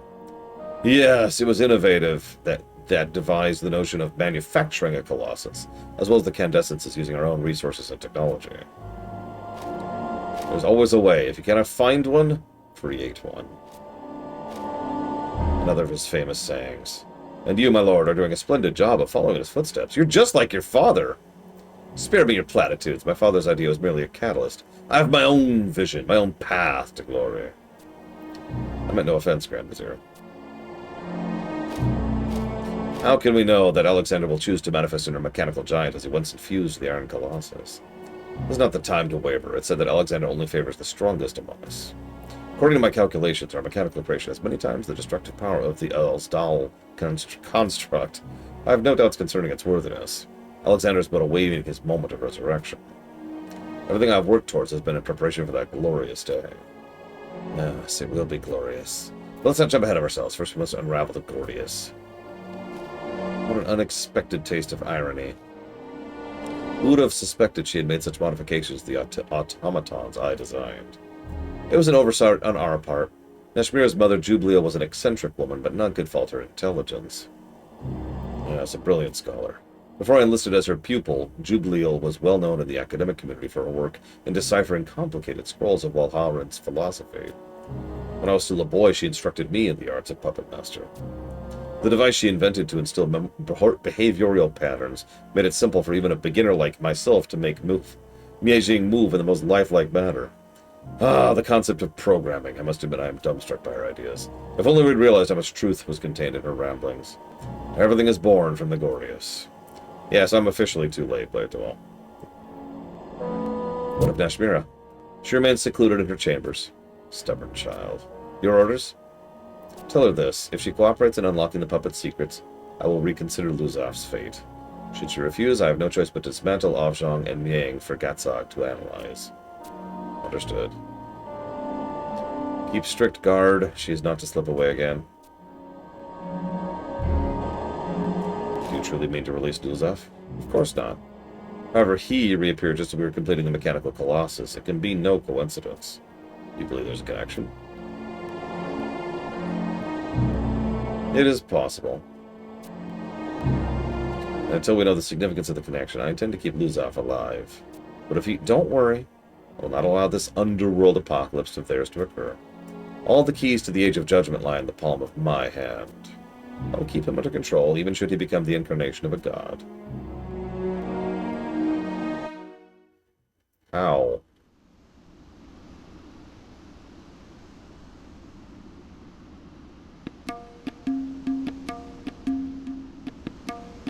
Lonor's coming around. Oh yeah, because he's the Vizier. Never mind. Never mind. Question rescinded. You're glad? Oh, finally waking up, is he? Guess I don't know my own strength. Is there something you'd like to say to Lord Runner? It's all Duzaf's fault. This doesn't qualify you for workers' compensation. Doesn't it? No, huh?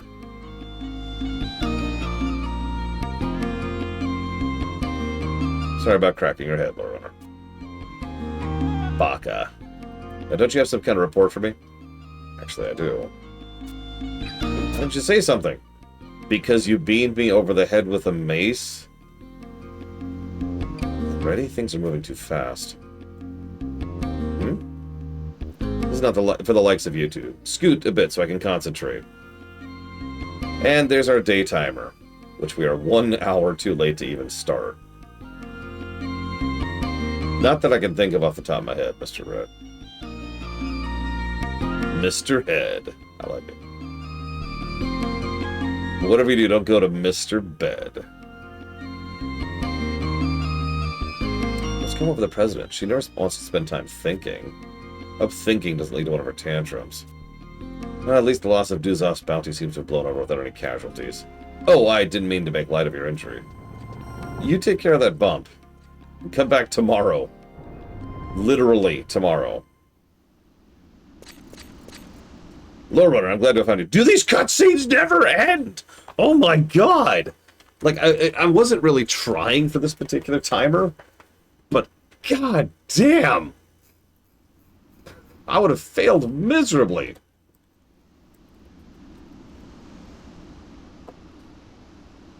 Lord Runner, I'm glad to have found you. I have urgent news. Please accompany me to Balran Way. Do I have to? You have no choice. Okay.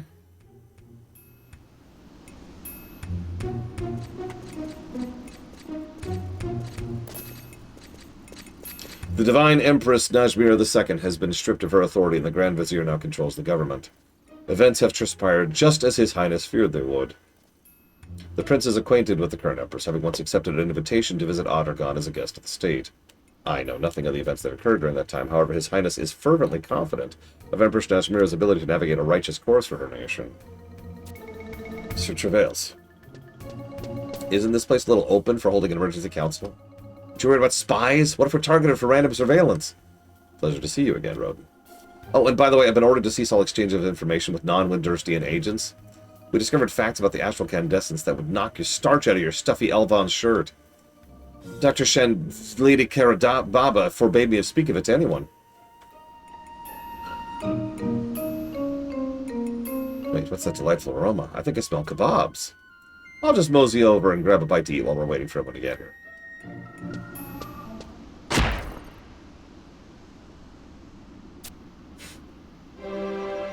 Hi, Ayame.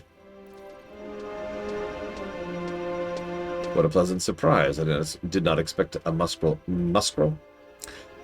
musketeer to attend. Bastok recognizes the situation has grown beyond the scope of simple intelligence gathering. The Strategic Command has ordered the Bastokian Navy to prepare for war. Not acting prematurely? Wake up and smell the chai. Windrus has already deployed her amphibious guardians. Speculation is not constructive. If everyone's present, I suggest we discuss the main agenda. I've heard no word from Gesho. Excuse the bluntness of my speech, but we don't have the luxury of time to wait for latecomers. Let's get this over with. The situation we'd all hoped to avoid now looms before us. And it's been decided. An Allied Forces Military Council will be called into session.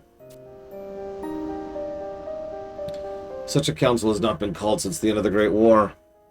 Our main prerogative is to avoid commencement of hostilities. As a step towards this objective, I propose open forum for the exchange of information. I agree. Is there anything you want to share with us, Lord Runner? Yeah. You have infiltrated the deepest layer of the Imperial government. Yes, so, speaking of everything. Conflict may be unavoidable. This threatens to escalate into war on a greater scale than any in history. All because one dude has a tiny dick. The loss of life will be incalculable.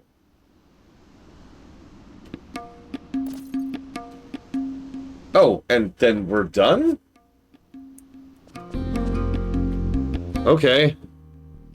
Well, as mentioned, now we have to wait an in-game day, which at this point is basically 45 minutes. So, yeah. That's cool. That's cool. I'm cool. I'm cool. We're cool. Everything's cool. I love waiting in-game days of basically an hour before I can do anything.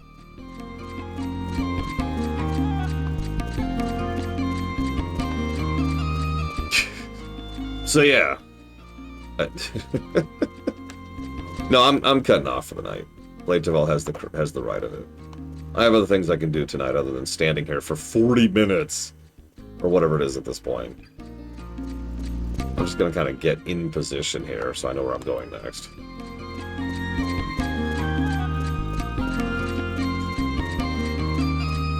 But yes, I'm out. Peace!